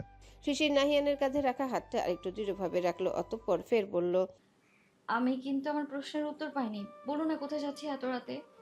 সেটা গেলেই দেখতে পাবে মিসেস নাহিয়ান চৌধুরী। শিশির নিজের প্রশ্নের উত্তর না পেয়ে মুখ গোমরা করে বসে থাকলো। সে ভালো করেই জানে এখন নাহিয়ানকে প্রশ্ন করলে আর কোনো উত্তর পাওয়া যাবে না, কিন্তু তার মনের প্রশ্নগুলোই বা শান্ত হবে কিভাবে? ঘড়ির কাঁটায় হয়তো বা রাত 11:30টার কিছু বেশি, হ্যাঁ প্রায় মাঝরাতি। আর এখনই নাহিয়ানের হঠাৎ মনে হলো তার প্রাণনাশিনীকে নিয়ে বাইকে রাইডিংয়ে বের হওয়া প্রয়োজন। শিশির অবশ্য এত রাতে বের হওয়া নিয়ে বেশ অনেকবার বারণ করেছিল তাকে, কিন্তু নাহিয়ান কি শোনার পাত্র নাকি? সে যখন ভেবেছে তখন সেটাকে বাস্তবায়ন করেই ছাড়বে, কি আর করা। শেষমেশ এক প্রকার বাধ্য হয়ে শিশিরকে বেরোতে হয়েছে তার সাথে। শিশিরের পরনে নেভি ব্লু কালার পাকিস্তানি ড্রেসটা অদ্ভুত রকম সুন্দর। সমস্ত ড্রেসটা জুড়ে অদ্ভুত সূক্ষ্ম পাথরের কাজ। পাথরগুলো একরঙা হওয়ায় সহজে দেখে তার সৌন্দর্য বোঝার উপায় নেই। নাহিয়ানের পরনে নেভি ব্লু কালার শার্ট। মুহূর্তে কয়েকের মাঝে বাইক এসে থামলো এক পাহাড়ি পাদদেশে। নাহিয়ান শিশিরের উদ্দেশ্যে বলল, এবার নামতে পারেন ম্যাম। আশা করি আপনার প্রশ্নের উত্তর পেয়ে গিয়েছেন। শিশির জিজ্ঞাসু দৃষ্টিতে তাকালো নাহিয়ানের দিকে, যার অর্থ এত রাতে পাহাড়ে কেন? নাহিয়ান তার কথা জবাব না দিয়ে কোলে তুলে নিল তাকে। শিশিরের কৌতূহল দ্বিগুণ হলো। সে তীব্র কৌতূহলপূর্ণ দৃষ্টি নিক্ষেপ করলো নাহিয়ানের দিকে। পাহাড়ের মধ্যিখানের এক সর্পিল পথ দিয়ে তাকে কোলে করে নিয়ে উপরের দিকে এগিয়ে চলল নাহিয়ান। নির্জন পাহাড়ি এক আলোক সজ্জিত উপত্যকায় এসে থামলো নাহিয়ান। পুরো উপত্যকাটা সজ্জিত হয়েছে রঙিন আলোকসজ্জায়। অন্ধকার আকাশের পটভূমিতে মিটিমিটি জ্বলছে অসংখ্য রঙিন ফানুস, যেন তারার মেলা নেমে এসেছে মাটিতে। পাহাড়ের পাদদেশটা ঠিক যতটা অন্ধকারাচ্ছন্ন, উপরটা ঠিক ততটাই সজ্জিত। নাহিয়ান সযত্নে নিজের কোল থেকে নামালো শিশিরকে। শিশির বিস্ফোরিত চোখে দেখছে সেই অভূতপূর্ব দৃশ্য। আলোক ঝলমলে সেই জায়গাটা একটা মৃদু গুঞ্জন শোনা যাচ্ছে। হঠাৎ এক স্নিগ্ধ আলো পড়ল সামনের মসৃণ পাথরটার উপর। প্রথমে একটা আবছা ছবি, ধীরে ধীরে স্পষ্ট হয়ে উঠল শিশিরের মিষ্টি হাসি মাখা মুখশ্রী। মুগ্ধ বিস্ময়ে শিশির তাকিয়ে থাকলো। একের পর এক ছবি ভেসে উঠতে থাকলো মসৃণ পাথরের সেই পাতাটায়। প্রতিটা ছবিতে শিশিরের জীবনের কোনো না কোনো সুন্দর মুহূর্ত ধরা আছে। কখনো সে একা হাসছে, কখনো বা নাহিয়ানের পাশে, তবে বেশিরভাগই তার সিঙ্গেল ফটোগ্রাফি। আর প্রতিটা ছবির পরে ভেসে উঠছে তিনটি জাদুকরী শব্দ, আই লাভ ইউ, আমার প্রাণনাশিনী মায়াপূর্ণ দৃষ্টির অধিকারিণী, আমার সুহাসিনী। ঠিক তখনই পেছন থেকে নাহিয়ান বলতে থাকে, আজ আমার ভালোবাসার 10ম বছর পূর্ণ হলো। আজ থেকে ৩,৬৫০ দিন, ৮৭,৬০০ ঘন্টা এবং ৫২,৫৬,০০০ মিনিট। আর একবার হাত ঘড়িটার দিকে তাকালো সে। সময় ঠিক ১২টার কাঁটার উপর স্থির হয়েছে। তারপর সে আবারও বলল, আর ৩১,৫৩,৬০,০০০ সেকেন্ড পূর্বে ৯ বছর বয়সী এক ছোট্ট নীল পরীর প্রেমে অন্ধ হয়েছিলাম আমি। ১৮ বছর বয়সী আমার তারুণ্যের উদ্যম হৃদয়ে তীব্র ঝড় তুলেছিল সে। সেদিন থেকে নীল হয়েছিল আমার প্রিয় রং। তার কথাগুলি হয়েছিল আমার জীবনের শ্রেষ্ঠ কবিতার সুর। বড্ড ভালোবেসে ফেলেছিলাম তাকে। তবে তাকে পাওয়ার পথটা এতটা সহজ ছিল না। বহু কষ্ট শেষে আজ সে আমার একান্তই ব্যক্তিগত। সেটা আর কেউ নয়, তুমি। হ্যাঁ, তুমি আমার প্রাণ নাশিনী, আমার চিত্ত হারিণী। এমন অদ্ভুত সুন্দর ভালোবাসার প্রকাশ ভঙ্গি শিশিরের হৃদয় ছুঁয়ে গেল। চোখের কোণে চিকচিক করে উঠল আনন্দ অশ্রু। হৃদয় দোলা দিল একটি মাত্র শব্দ, সে আসলেও ভাগ্যবতী। কারণ বিচ্ছেদের এই যুগে তার এমন একটা পুরুষ আছে যে নিজের সর্বস্ব উজাড় করে উন্মাদের মতো ভালোবাসে তাকে। ৫-৫টা বছর যেন চোখের পলকে মিলিয়ে গেছে। এই ৫ বছরে কত বসন্তের দক্ষিণা বাতাস শিহরিত করেছে পত্রপল্লব, আবার গ্রীষ্মের কাঠফাটা রৌদ্রে ঝরেছে ক্লান্তি। বর্ষার বাড়িধারা ধুয়ে দিয়েছে পৃথিবীর সমস্ত মলিনতা, আর শরতের নীল আকাশে সাদা মেঘের ভেলা ভাসতে দেখেছে মন। এই যে কত ঋতু এসেছে, আবার তার দিন ফুরিয়েছে। মানুষের জীবনও তেমনি অবিরাম চলেছে, কেবল সময়ের পঞ্জিকায় তার হিসেবটা পাল্টেছে। প্রায় ২ মাস পর দেশের মাটিতে পা রাখল নাহিয়ান। বর্তমানে দেশের স্বনামধন্য একজন ব্যবসায়ী সে। চৌধুরী ইন্ডাস্ট্রিজ সামলানোর পাশাপাশি সে প্রতিষ্ঠা করেছে এসএন গ্রুপস অফ কোম্পানি, যা বর্তমান বাংলাদেশের শীর্ষ প্রতিষ্ঠানগুলোর মধ্যে অন্যতম। তবে মাস দুয়েক পূর্বে আরেকটা প্রজেক্ট হাতে নিয়েছিল, যার দরুন আজ প্রায় ৬০টা দিন দেশের বাইরে কাটাতে হয়েছে তাকে। ইমিগ্রেশনের সকল কাজ শেষে অ্যারাইভাল পেরিয়ে মিটিং পয়েন্টের দিকে তাকাতে বিক্ষিপ্ত ও নয়নজোড়া স্থির হলো তার। সেখানে অপেক্ষমান তার পরিবারের সকল সদস্য। তবে তার দৃষ্টি স্থির হলো কালো রঙা শাড়িতে আবৃত এক রমণী আর তার কোলে থাকা নিজের ছোট্ট রাজকন্যার দিকে। এদিকে এতদিন পর নাহিয়ানকে দেখে শিশিরের কোল থেকে নেমে ৩ বছর বয়সী ছোট্ট নসি পাপা পাপা বলতে বলতে দৌড় লাগালো নাহিয়ানের দিকে। পুরো নাম নির্জা চৌধুরী নসি। তার ফেরি স্ক্রিন আবৃত ব্ল্যাক কালার ফ্রকে, যার উপরে স্টোনগুলো মিটিং প্লেসের উজ্জ্বল আলোয় ঝলমল করছে। হালকা লালচে চুলগুলো পেছন দিকে ছোট্ট ফ্রেঞ্চ বেনুনিতে আবৃত। বেবি হেয়ারগুলো সামনে এসে পড়েছে, দেখতে হুবহু নাহিয়ানের কার্বন কপি। সে প্রথম সাক্ষাতে যে কেউ বলে দিতে পারবে এটা SN groups of company CEO Nahiyan চৌধুরীর একমাত্র আদরের দুলালি। মেয়েকে দৌড়ে আসতে দেখে নাহিয়ান নিজের হাতে থাকা লাগেজটা তার পিয়ে তাশরিকের কাছে দিয়ে ছুটে এসে কোলে তুলল তাকে। টুকরো টুকরো আদরে চুমুতে ভরিয়ে দিতে লাগলো তার ছোট্ট মুখশ্রী। নসি এতদিন পর নিজের বাবাকে কাছে পেয়ে তার গলা জড়িয়ে মিষ্টি স্বরে ছোট্ট কণ্ঠে বলল, তুমি এতদিন কোথায় ছিলে পাপা? নাহিয়ান মেয়ের মুখে আরেকবার চুমু দিয়ে বলল, পাপা একটু ব্যস্ত ছিলাম মাম্মাম। নসি মুখ ফুলিয়ে বলল, তোমার কিসের এত ব্যস্ত তা হে? মেয়ের এমন কথায় হাসি সামলাতে পারল না নাহিয়ান। এইটুকু মেয়েরা তো পাকা পাকা কথা, অবশ্য নসি বয়সের তুলনায় একটু বেশি পাকা কথা বলে। তার দিকে চেয়ে নাহিয়ান বলল, রাগ করেছো মাম্মাম? শুধু আমি না, মাম্মাও তোমার উপর রাগ তোলেছে। নসির এমন কথায় নাহিয়ান একবার শিশিরের দিকে তাকালো। শিশির এখনো অন্যদিকে তাকিয়ে আছে, একবারের জন্য তার দিকে তাকাচ্ছে না। নাহিয়ান দীর্ঘ নিঃশ্বাস ফেলে বলল, এটা তোমার মাম্মার অনেক পুরাতন অভ্যেস প্রিন্সেস। তার রাগ ভাঙাতে ভাঙাতেই আমি এত দূর এসেছি। ছোট্ট নসি বুঝলো না পাপার এমন কথার মানে। বোকা দৃষ্টিতে তাকে তাকিয়ে থাকতে দেখে নাহিয়ান মুচকি হেসে একটা চকলেট তার হাতে দিয়ে বলল, এবার কি রাগটা কমেছে? নিজের প্রিয় চকলেট পেয়ে নসি একগাল হাসলো। নসির মুখেও একটা বিউটি স্পট আছে, ঠিক শিশিরের মতো। এই একটা জিনিসই মায়ের মতো তার, বাদবাকি হুবহু নাহিয়ানের কার্বন কপি সে। নাহিয়ান তাকে কোলে করে নিয়ে এগিয়ে আসলো। একে একে সবার সাথেই কথা হলো, তা শুধু হলো না শিশিরের সাথে, হবেই বা কেমন করে। শিশির যে মুখ ফুলিয়ে অন্যদিকে চেয়ে আছে। নাহিয়ান নসিকে নিঝুমের কোলে দিয়ে বলল, মাম্মাম তুমি আজকে পিমনির সাথে যাও। নিঝুম অবাক হয়ে তাকালো নাহিয়ানের দিকে, তবে সে কিছু বলার আগে পাশ থেকে নরিফা খানম বলল, নিজুর সাথে যাবে মানে? তুই বাসা যাবি না? না মা, একটা খুব ইম্পর্টেন্ট কাজ আছে, আগে সেটা সারি তারপর। এখন কোনো কাজ নেই, কতদিন পর ফিরলি, চল আজকে বাসায় যাবি। ইটস আর্জেন্ট মা। কোনো আর্জেন্ট ফার্জেন্ট কিছু নেই, বাসায় যেতে বলেছি যখন বাসায়ই যাবি। নাহিয়ান এবার ইমতিয়াজ চৌধুরীর দিকে চোখের ইশারা করে বোঝালো নরিফা খানমকে বোঝাতে। ইমতিয়াজ চৌধুরী নরিফা খানমকে বললেন, বাসায় চলো রিফা, ও সময় মতো চলে আসবে। কিসের সময় মতো? এতদিন পর এসেছে, তারপরে কিসের এত ব্যস্ততা ওর? নাহিয়ান এবার নিজেকে সামলাতে পারলো না। বেচারা সেই কখন থেকে চেষ্টা করছে মাকে বোঝানোর, কিন্তু নরিফা খানম যেন পণ করেছেন তিনি নাহিয়ানের কথা বুঝবেনই না। শেষমেশ নাহিয়ান বলেই দিল, বউকে নিয়ে ঘুরতে যাব মা। এখন তুমি দয়া করে আমার মেয়েটাকে নিয়ে একটু বাসায় যাও। সকলের সামনে নাহিয়ানের এমন নির্লজ্জ কথাবার্তায় কটমট দৃষ্টিতে তার দিকে তাকালো নরিফা খানম। ইমতিয়াজ চৌধুরী বলল, এই জন্যই বলেছিলাম ছেলেকে বেশি ঘাটিও না। চলো, না হলে তোমার যে ছেলে না জানি আরো কত কি বলে বসে। নরিফা খানম, ইমতিয়াজ চৌধুরী আর নিঝুম বের হয়ে গেল। নৌশিও লক্ষ্মী মেয়ের মতো নিঝুমের সাথেই চলে গিয়েছে। পিমনিকে হলে আর কেউ লাগে না তার। সবাই বের হয়ে যাওয়ার পর নাহিয়ান শিশিরের সম্মুখে এসে বলল, রাগটা কি একটু বেশি হয়েছে ম্যাম? শিশির তার কথা জবাব না দিয়ে গোমরা মুখে বলল, আমার রাগ দিয়ে আপনার কি যায় আসে মিস্টার? আপনার কাছে তো আপনার বিজনেসটাই সব, তাই না? ঠিকমতো অনেক সময় কথাটা পর্যন্ত আমার সাথে বলার সময় হয় না আপনার। নাহিয়ান বুঝলো শিশির অভিমানের কারণ। অবশ্য এটা স্বাভাবিক, এমনিতেই তার শিশির বিন্দু একটু বেশি অভিমানী, তার উপর আবার ব্যস্ততার কারণে লাস্ট এক সপ্তাহে ঠিকমতো কথা হয়নি তার সাথে। যদিও এটা নাহিয়ানের ইচ্ছা অনুযায়ী নয়, নসির নামে বিদেশে একটা কোম্পানি ওপেন করতে চাচ্ছিল সে, এজন্যই শেষ এক সপ্তাহ ভীষণ ব্যস্ততায় কেটেছে তার। অবশ্য সেটাতে সে সফলও হয়েছে, তবে এখন যে নিজের বইয়ের অভিমান ভাঙাতে তাকে আরও দ্বিগুণ কষ্ট করতে হবে সেটা তার ভালো করেই জানা। সে শিশিরের দিকে চেয়ে বলল, এই দেখো কান ধরছি, আর কখনো এমনটা হবে না, প্রমিস। নাহিয়ান সত্যি সত্যি দুই হাতে দুই কান ধরে দাঁড়িয়ে থাকলো। শিশির বিস্ফোরিত নয়নে তাকালো। পুরো মিটিং প্লেস জুড়ে লোকজন গিজগিজ করছে, সবার অবাক দৃষ্টি তাদের উপর নিবদ্ধ। শিশির ব্যতিব্যস্ত হয়ে বলল, কি করছেনটা কি? অভিমানী বউটার রাগ ভাঙাচ্ছি। এখনই কান থেকে হাত নামান বলছি। আপনার কি কোনো কমন সেন্স নেই? আশেপাশের লোকজন কি ভাববে?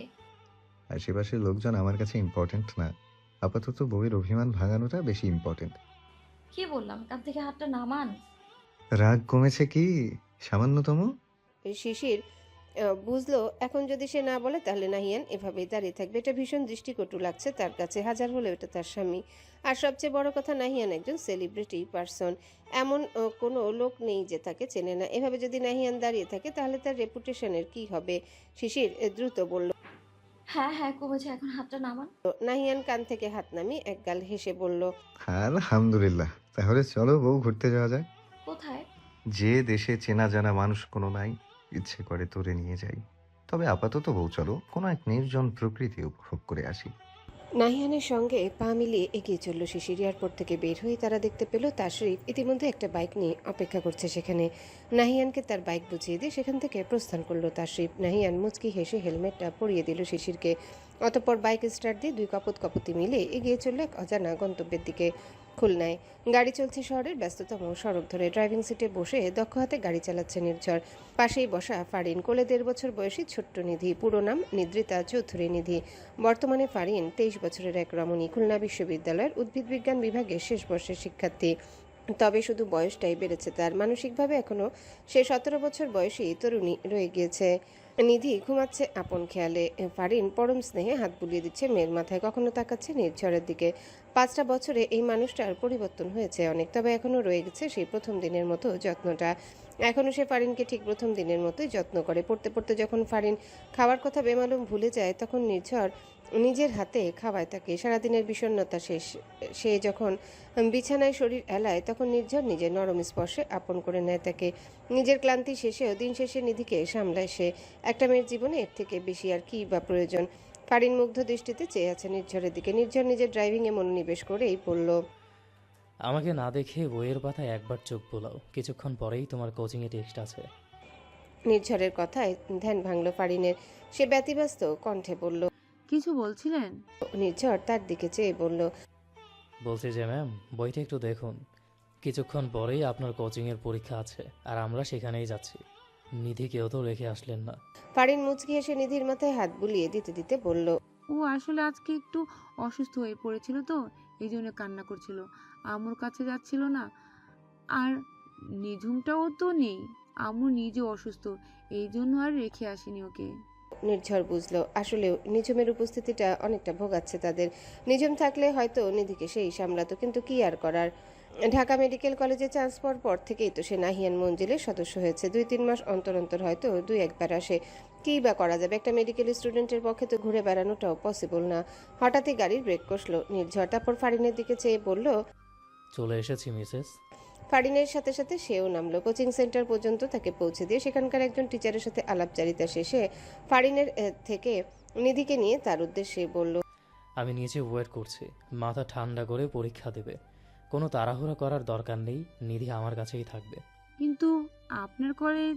তৎক্ষণাৎ তার মনে পড়ল আজ শুক্রবার শুধুমাত্র টেস্টের জন্যই তাদের কোচিংটা খোলা, বাদবাকি সকল শিক্ষা প্রতিষ্ঠান আজ বন্ধ। সে মুচকি হেসে বিদায় জানালো নির্ঝরকে। শরতের নির্জন এক দুপুর গড়িয়ে যখন আবছা আলো চারিপাশ ভরে তুলছিল, তখন সে তো শুভ্রতার এক সমুদ্রের কিনারায় এসে থামলো নাহিয়ানের বাইক। শিশির বাইক থেকে নেমে হেলমেটটা খুলে মুগ্ধ নয়নে বিশ্লেষণ করতে লাগলো চারিপাশটা। যতদূর চোখ যায় শুধু কাশফুলের অফুরন্ত ঢেউ, বাতাসের এক মায়াবী ছোঁয়ায় সব ফুল একসঙ্গে দুলছে। মনে হচ্ছিল যেন সাদা পাখির পালক দিয়ে কেউ দিগন্ত পর্যন্ত ঢেকে দিয়েছে। আজ শুক্রবার হওয়ায় শ্বেতশুভ্র সেই কাশবনের মাঝে জমেছে অসংখ্য রঙিন কপত কপতির ভিড়। শিশির মুগ্ধ নয়নে চারিপাশটা দেখতে দেখতে এগিয়ে চলল নদীর তীরবর্তী বিশাল এক কাশফুলের সাম্রাজ্যে। এদিকে নাহিয়ান হেলমেট খুলতে একদল তরুণ তরুণী ঘিরে ধরল তাকে। কেউ চায় ছবি তুলতে, কেউ বা চায় অটোগ্রাফ। শিশির হাঁটতে হাঁটতে ইতিমধ্যে এসে পৌঁছেছে কাশফুলের বনটাতে। সে যখন নাহিয়ানের সাথে ফুলের সৌন্দর্য ভাগাভাগি করতে পিছনে ঘুরল, তখনই দেখলো নাহিয়ান সেখানে নেই। শিশির বিক্ষিপ্ত নয়নে খুঁজতে লাগলো নাহিয়ানকে। তখনই তার চোখ গেল যেখানে তারা নেমেছিল, ঠিক সেখানটাতে। সেখানে জমায়েত হয়েছে এখানকার উপস্থিত প্রায় সকল তরুণ তরুণীরা। কৌতূহলবশত শিশির দেখার চেষ্টা করলো আসলে সেখানে হচ্ছেটা কি। তৎক্ষণাৎ তার চোখে পড়ল এক অস্বাভাবিক দৃশ্য। সঙ্গে সঙ্গে রুদ্র রূপ ধারণ করলো। সে ধূপধাপ পা ফেলে ভিড় ঠেলে সে এগিয়ে গেল নাহিয়ানের দিকে। অতঃপর নাহিয়ানের আশেপাশে থাকা সবগুলো মেয়েকে এক প্রকার ধাক্কা দিয়ে সে বলল, হাউ ডেয়ার ইউ! তোদের সাহস কিভাবে হলো আমার স্বামীর কাছাকাছি আসার? আর একটা কেউ যদি দেখেছি না আমার নাহিয়ানের আশেপাশে, পুরো পুঁতে রেখে দেবো। শিশিরের এমন উগ্র আচরণে ধাক্কা খেয়ে ছিটকে পড়া মেয়েগুলো অবাক হলেও বইয়ের এমন জেলাসি দেখে ঠোঁট চেপে হাসছে নাহিয়ান। সবাই অবাক দৃষ্টিতে যখন শিশিরকে বিশ্লেষণ করতে ব্যস্ত, তখনই পিছন থেকে একটা ছেলে বলে উঠল, আচ্ছা স্যার, এটা কি আপনার সেই প্রাণনাশিনী, অর্থাৎ আমাদের শিশির ভাবি? প্রশ্নটা কে করেছে সেটা না দেখে নাহিয়ান বলল, হ্যাঁ, এটাই আমার প্রাণনাশিনী, আবার অর্ধাঙ্গিনী, আমার বউ। অন্যান্য সময় হলে নাহিয়ানের এমন সম্বোধনে হয়তো লজ্জা পেত শিশির, তবে বর্তমান প্রেক্ষাপটে ভীষণ মেজাজ গরম হচ্ছে তার। সে ওই মেয়েগুলোর দিকে তাকিয়ে বলল, শুনে নিয়েছিস? নাহিয়ানের বউ হই আমি, সো নজর নিচে রাখ। আর যদি কখনো ওর আশেপাশে দেখি না। নাহিয়ান শিশিরকে সামলাতে বলল, হয়েছে বউ, আর বলা লাগবে না। এমনিতে ওরা বুঝে গিয়েছে যে তুমি আমার বউ। কথাটা বলতে বলতে নাহিয়ান শিশিরের গায়ে আলতো হাত বোলাতে নাহিয়ানের হাত এক ঝটকা মেরে সরিয়ে দিল শিশির। নাহিয়ান অবাক হয়ে তাকাতেই শিশির বলল, ডোন্ট টাচ মি। আপনি তো একদম সরেই যান। ওরা না হয় আবেগের বশে কাজটা করে ফেলেছে, কিন্তু আপনি নিজের বউ ধাক্কা সত্ত্বেও অন্যান্য মেয়েদের সাথে ছি। নাহিয়ান বিস্ফোরিত দৃষ্টিতে চেয়ে আছে শিশিরের দিকে। সে কখন কি করলো? সেই তো আরো সরে যেতে গিয়ে এখন আর নিজের বাইকের চাবিটা কোথায় ফেলেছে খুঁজে পাচ্ছে না। সে কিছু বলার আগে শিশির তাকে ধাক্কা মেরে এগিয়ে চলল সামনের দিকে। নাহিয়ান কি করবে না করবে বুঝতে পারল না। এদিকে শিশিরের কোনো কিছুতেই খেয়াল নেই। রাগে অভিমানে চোখের কোণে জমেছে এক সমুদ্র সম নোনা জল।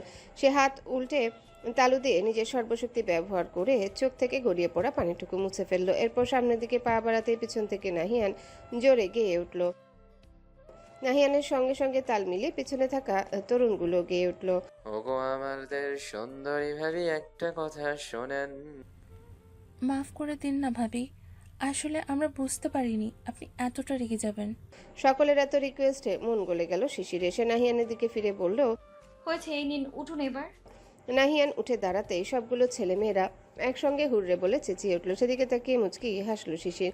সবাইকে যার যার মতো ছবি তুলতে ব্যস্ত। শিশিরের সাথেও বেশ সখ্যতা হয়েছে স্থানীয় কিছু বাচ্চা মেয়ের। তারা শিশিরকে আশেপাশটা ঘুরিয়ে দেখাচ্ছে, কখনো ছিঁড়ে এনে দিচ্ছে এক ঝাঁক কাশফুলের সাম্রাজ্য। শিশির তাদের সাথে কথার ছলে প্রায়শই মুচকি হাসছে, যার দরুন তার বিউটি স্পটটা দৃশ্যমান হচ্ছে বারংবার। নাহিয়ান বিমোহিত নয়নে চেয়ে আছে তার দিকে। ঠিক তখনই একদল ছেলে একটা গিটার এনে নাহিয়ানের হাতে দিয়ে বলল, স্যার, তাহলে শিশির ভাবিকে নিয়ে একটা গান হয়ে যাক। অন্য কোনো বিষয় হলে হয়তো নাহিয়ান না করতো, কিন্তু ব্যাপারটা যেহেতু শিশিরকে নিয়ে, তাই সে ছেলেগুলোর দিকে তাকিয়ে হেসে বলল, হয়ে যাক তাহলে। শিশির কাশফুলগুলো নরম ছোঁয়ায় নিজেকে আবৃত করছে। চারিদিকে ভাসছে তার হাসির রিনরিনে শব্দ। হুট করে তার কানে ভেসে আসে নাহিয়ানের গানের সুর। নাহিয়ান তার চারিদিকে গিটার হাতে গানটি গাইতে গাইতে ঘুরতে থাকে। উপস্থিত সবাই অবাক চক্ষু মেলে তাকিয়ে থাকে তাদের এমন প্রেমপূর্ণ মুহূর্তটার দিকে। সুদীর্ঘ 2 ঘন্টার টেস্ট শেষে কোচিং থেকে বের হলো ফারিন। অসুস্থতার কারণে আজ নেহা অনুপস্থিত, আর লিসা আরা দুজন এখন 2 প্রান্তের মানুষ। তাদের আর খুলনায় চান্স হয়নি, লিসার চান্স হয়েছিল চট্টগ্রাম বিশ্ববিদ্যালয়ে। আর আর ময়মনসিংহে। কি দারুণ ফ্রেন্ডশিপ ছিল তাদের, আর এখন আর তাদের সাথে দেখা পর্যন্ত হয় না। এসব ভাবতে ভাবতে নিচতলায় এসে পৌঁছে ফারিন। হঠাৎ তার চোখ যায় অপেক্ষমান নির্ঝরের দিকে। সে ব্যস্ত নিধির সাথে দুষ্টুমি করতে, কখনো টুকরো টুকরো চুমুতে ভরিয়ে দিচ্ছে তার গাল। ছোট্ট নিধিও কি জানি ভেবে হেসে চলেছে খিলখিলিয়ে। ব্যাস মুহূর্তে বিগত 2 ঘন্টার ক্লান্তি দূর হলো ফারিনের। মুচকি হেসে সে এগিয়ে আসলো নির্ঝরের দিকে। তাকে দেখে নির্ঝর নিধির সাথে খুনসুটি থামিয়ে বলল, টেস্ট কেমন হলো? আলহামদুলিল্লাহ ভীষণ ভালো, কিন্তু এখানে তো দেখছি আমাকে ছাড়াই বাবা আর মেয়ে খুনসুটিতে মত্ত হয়েছে। নির্ঝর নিধির দিকে চেয়ে বলল, আমাদের দুষ্টুমির জন্য মাম্মামকে লাগে না, তাই না মাম্মা? ছোট্ট নিধি হেসেই চলেছে তখন থেকে। অন্যদিকে নির্ঝরের এমন কথায় ফারিন মুখ বাঁকিয়ে বলল, হয়েছে, বুঝেছি, এখন চলুন, আমার প্রচণ্ড মাথা যন্ত্রণা করছে। চলো, কিন্তু বাসায় যাবে? আমি তো ভেবেছিলাম একটু।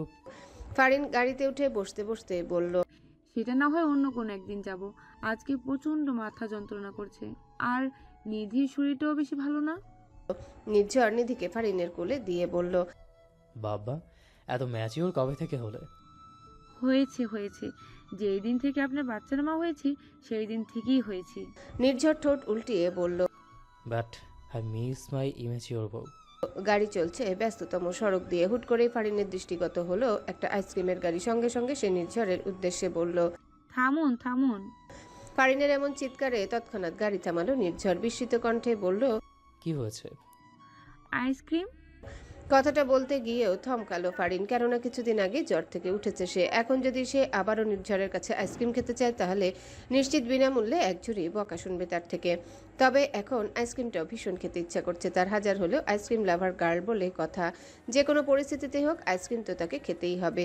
কি করবে না করবে ভাবতে ভাবতে হুট করেই সে বলল, ইয়ে মানে নিধি আইসক্রিম খেতে চাচ্ছিল। নির্ঝর ভুরু কুঁচকে বলল, হোয়াট? কিসের আবার হোয়াট? নিধি বলছিল আইসক্রিম খাওয়ার কথা, তাই বললাম। এখন যদি আপনার ইচ্ছে না হয় তাহলে আর দিয়েন না। অতঃপর সে নিধির দিকে চেয়ে বলল, চলো মা, তোমার পাপা আইসক্রিম দেবে না। নির্ঝর ফারিনের এমন কথায় কপালে হাত ঠুকলো। সে খুব ভালো করেই জানে আইসক্রিমটা ফারিনেরই ইচ্ছে করছে, কিন্তু এই মুহূর্তে আইসক্রিম খাওয়া কি ঠিক হবে? সে যখন নিজের সাথে এক প্রকার তর্ক বিতর্কে, তখন ফারিন দ্রুত বলল, এইসব কি ভাবছেন? আইসক্রিম গাড়িটা তো চলে যাচ্ছে। নির্ঝর বুঝলো এই মেয়েকে বুঝিয়ে কোনো লাভ হবে না। কি আর করার, গাড়ি থেকে নেমে ফারিনের পছন্দের স্ট্রবেরি ফ্লেভারের 2টা কোন আইসক্রিম কিনে আনলো সে। ফারিন মহানন্দে গ্রহণ করলো তা। নির্ঝর স্বাস্থ্য সচেতন হলো ফারিনের এমন হাসিতে স্বাস্থ্য সচেতন বোধ যেন লোক পেল তার। সে নিজেও অন্য একটা আইসক্রিম ফারিনের সাথে চিয়ার্স করে খেতে শুরু করলো। রিস বাবা, এইটুকু নাও, দেখো আর 1 চামচ আছে বাবা। কখন থেকে মাম্মা দৌড়ে চলেছে, কষ্ট হচ্ছে তো, এইটুকু নাও বাবা। কথাটা বলতে বলতে 4 বছর বয়সী দুরন্ত ঋষভের পিছন পিছন দৌড়াচ্ছে 24 বছর বয়সী এক রমণী। দুরন্ত ঋষভ সোজা 2 তলার দিকে দৌড় দিয়ে বলল, আমি আর খেতে পারবো না মাম্মা, বাকিটা তুমি খাও। আনায়ও পিছু করলো ঋষভের। এই ছেলেকে নিয়ে হয়েছে যত জ্বালা, এত দুষ্টু, কখনো শান্ত থাকতে পারে না সে। ঋষ দৌড়াতে দৌড়াতে হৃদিতের কাছে এসে থামলো। ল্যাপটপে একটা জরুরি ক্লায়েন্ট কনফারেন্স শেষে সবেই নিজের রুমের নরম সোফাটাতে গায়ে দিয়ে দিয়েছে হৃদিত। ছেলে কেমন হন্তদন্ত হয়ে দৌড়ে আসতে দেখে সে তার মাথায় হাত বুলিয়ে দিয়ে বলল, কি হয়েছে পাপা? ঋষ কিছু বলার আগে খাবারের বাটি হাতে রুমে ঢুকলো আনায়া। ঋষের দিকে চোখ রাঙিয়ে সে বলল, সে কখন থেকে ডাকছে তোকে? আমার কি আর কোনো কাজ নেই? সারাদিন তোর পিছন পিছন ঘুরবো আমি? খেয়ে নে বলছি। মায়ের এমন শাসানিতে ঋষ গিয়ে হৃদিতের পিছনে লুকালো। হৃদিত আনায়ার দিকে ফিরে বলল, কি হয়েছে, এত রাগ করছো কেন? আনায়া তার দিকে এগিয়ে এসে বলল, কি হয়েছে মানে? আপনার ছেলেকে কখনো সামলিয়েছেন? পাজির পাজি হয়েছে একটা। কখনো যদি আমার একটা কথা শোনে। হয়েছেটা কি? সে সকাল থেকে ওর পেছন পেছন আমি ঘুরছি ওকে খাওয়ানোর জন্য, আর ও সারা বাড়ি ছুটে বেড়াচ্ছে। এমন করলে আমি কিভাবে পারবো বলুন? ও এই ব্যাপার। সে ঋষের দিকে ফিরে বলল, খেয়ে নাও পাপা, এটুকুই তো। ঋষ তীব্র বেগে মাথা ঝাঁকিয়ে বলল, আমি খাবো না মানে খাবোই না। আনায়া এগিয়ে এসে বলল, আপনি শুনুন তো, ওর সাথে ভালো কথায় আর কাজ হবে না। আনা যেই না রিসের দিকে এগিয়ে এলো অমনি সোফা থেকে উঠে এক ছুটে রুম থেকে বেরিয়ে গেল রিস। আনায়ও তার পিছনে যেতে গেলেই পিছনে হৃদিত তার শাড়ির আঁচলে এক টান দিল। ভারসাম্য হারিয়ে আনায়া পড়ে গেল হৃদিতের কোলে। সে দ্রুত সেখান থেকে উঠতে গেলে হৃদিত তাকে আরেকটু কাছে টেনে দূরত্ব ঘুচিয়ে বলল, পাক্কা গিন্নি হয়ে গেছে তো দেখছি। তা সবসময় কি ছেলের খোঁজ খবরই রাখবে নাকি একটু স্বামীর দিকেও নজর দিবে? আপনার ছেলে যে বিচ্ছু হয়েছে তাকে সামলাতে গিয়ে নিজের খোঁজ খবরই রাখার সময় হচ্ছে না। তাই বলে একবারও এই অসহায় স্বামীটার দিকে খেয়াল করবা না? দেখো সে তোমার অভাবে কতটা শুকিয়ে গেছে। আনায়া লাজুক হেসে বলল, তাই নাকি? তো আমি কি করতে পারি? হৃদিত তার গলায় মুখ গুজে যেতে দিতে বলল। আপাতত কিছুক্ষণ তার সাথে থাকলেই হবে। আনায়া ব্যতিব্যস্ত কণ্ঠে বলল, কি করছেন কি? রিশ কোথায় গেল কি জানি, আর রুমের দরজাটাও খোলা। হৃদিত ততক্ষণে নিজের মুখটা আনায়ার গলায় সম্পূর্ণরূপে ডুবিয়ে দিয়েছে। ঘোর লাগানো কণ্ঠে এসে বলে উঠল, এই প্রহরটা শুধু তোমার আর আমার আইনি, তাই এখন এদিকে কেউ আসবে না। আর রইল বাকি রিসের কথা। দেখো সে তার দাদুনের সাথে গল্প করছে। কিন্তু উস, কোনো কিন্তু না। আনায়া থমকালো, সেই সাথে থমকে গেল রুমের বায়ু প্রবাহ। কেবল একজোড়া কপত কপতির উষ্ণ শ্বাস প্রশ্বাসের শব্দে মুখরিত হলো রুমটা। ঘড়ির কাঁটায় রাত 8টা চলমান। কোচিং থেকে ফিরেই ভীষণ মাথায় যন্ত্রণা করছিল ফারিনের। কোনো মতে স্থির হয়ে থাকতে পারছিল না সে। পেন কিলার খাওয়া সত্ত্বেও মাথা ব্যথাটা যেন কমারই নাম নিচ্ছিল না। প্রায় ঘন্টা তিনেক একটানা ঘুমিয়েছে সে। নিধি তার দিদার আর ছোট দিদার সাথে খেলা করেছে। সেই সুযোগে একটু বাইরে হাওয়া গায়ে লাগাতে ছাদে এসেছে সে। নিধি বেশিরভাগ সময় শিউলি হকের কাছে থাকেন, কেননা শিউলি হক বাড়ির এত মানুষের মধ্যেও বড্ড একা। নিজের একমাত্র মেয়েকে হারিয়ে এক প্রকার মানসিক ভারসাম্য হারিয়ে ফেলেছেন তিনি। অবশ্য ইয়ালিনার এমন অসময়ে চলে যাওয়াটা মানতে পারেনি চৌধুরী আবাসনের কেউই। এমন তাজা একটা প্রাণের অকাল ঝরে পড়া তা কি কভু মানা যায়? সেদিনের সেই সড়ক দুর্ঘটনা যেখানে গাড়িটা দুমড়ে মুচড়ে যাওয়ার সঙ্গে সঙ্গে কেড়ে নিয়েছিল চৌধুরী আবাসনের একটি তাজা প্রাণ। কথাগুলো মনে পড়লে এখনো হৃদয়ে ভরাক্রান্ত হয় ফারিনের। বুক চিরে দীর্ঘ নিঃশ্বাস সেটা একযোগে বেরিয়ে আসে। ফারিন আর মনে করতে চায় না সেই দিনের কথা। স্মৃতির পাতা থেকে এক প্রকার মুছে ফেলার অদম্য প্রয়াস চালায় সে। তবুও সেসব চিন্তারা বারংবার হানা দেয়। একটা দীর্ঘ নিঃশ্বাস ফেলে আকাশের পানে তাকালো ফারিন। আজকের প্রকৃতিটা অসম্ভব সুন্দর। শরতের আকাশে আজ চাঁদ তারা আলো ছড়াচ্ছে পূর্ণোদ্যমে। চারিপাশ জুড়ে নিস্তব্ধ প্রকৃতি। কৃত্রিম আলোর মাঝে জোনাকের মৃদু আলোক ঝলকানি। হঠাৎই মনটা ভীষণ ভালো হয়ে উঠল তার। কেন যেন মনে হলো এমন একটা পরিবেশে প্রিয় মানুষটার সাথে এক কাপ আদা দেওয়া লাল চা ভাগ করতে পারলে মন্দ হতো না। যাই হোক, পরিবেশটা গান গাওয়ার জন্য একদম পারফেক্ট লাগছে তার। নিজ মনে গুনগুনিয়ে সে গেয়ে উঠল, আজকে হওয়া ছন্ন ছাড়া, আজকে হওয়া বেবাগী, আজকে সময় খোশ মেজাজি, আজকে সময় সোহাগী। তার গানের কলিগুলো বাতাসে মিলিয়ে যাওয়ার সঙ্গে সঙ্গে পেছন থেকে ভেসে আসলো আরেকটা কণ্ঠ।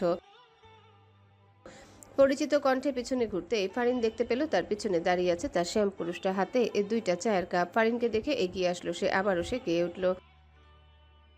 ফারিনও মুচকি হেসে নির্ঝরের দিকে ফিরে গিয়ে উঠল, মাঝে মাঝে তোর কাছে জেনে শুনে হেরে যাই, কিছু কথা বলে ফেলি, কিছু কথা ছেড়ে যাই।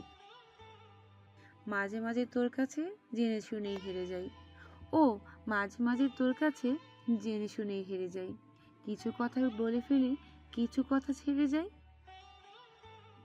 বারে বারে মনে হয় তোর তোর হাতে মরে যাই। নির্ঝর মুচকি হেসে এগিয়ে আসলো তার দিকে। হাতে চায়ের কাপটা ফারিনের হাতে দিতেই ফারিন সেদিকে চেয়ে উৎফুল্ল কণ্ঠে বলল, আদা চা। নির্ঝর চোখের ইশারায় বুঝালো, হ্যাঁ।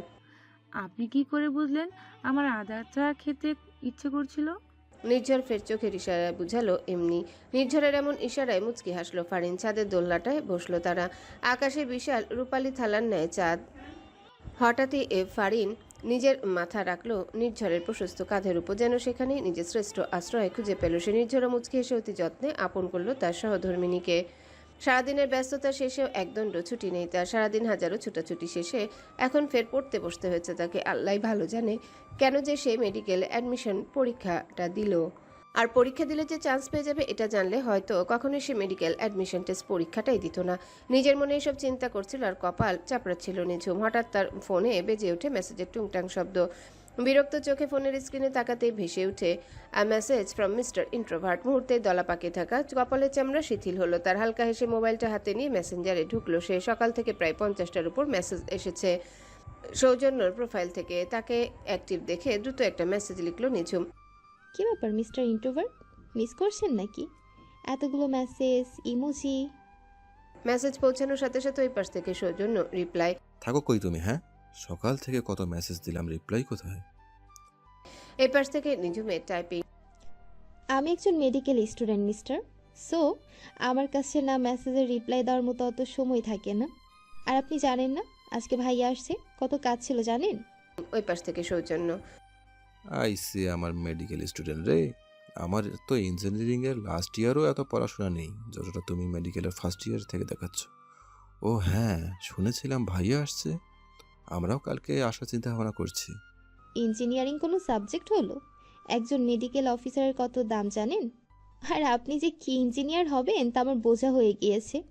আল্লাহর রাস্তে কখনো তো দেখি নাই যে আপনি একটু পড়ছেন, সারাদিন তো নিতে থাকেন। সঙ্গে সঙ্গে ওই পাশ থেকে রিপ্লাই। বাজে কথা বন্ধ করো।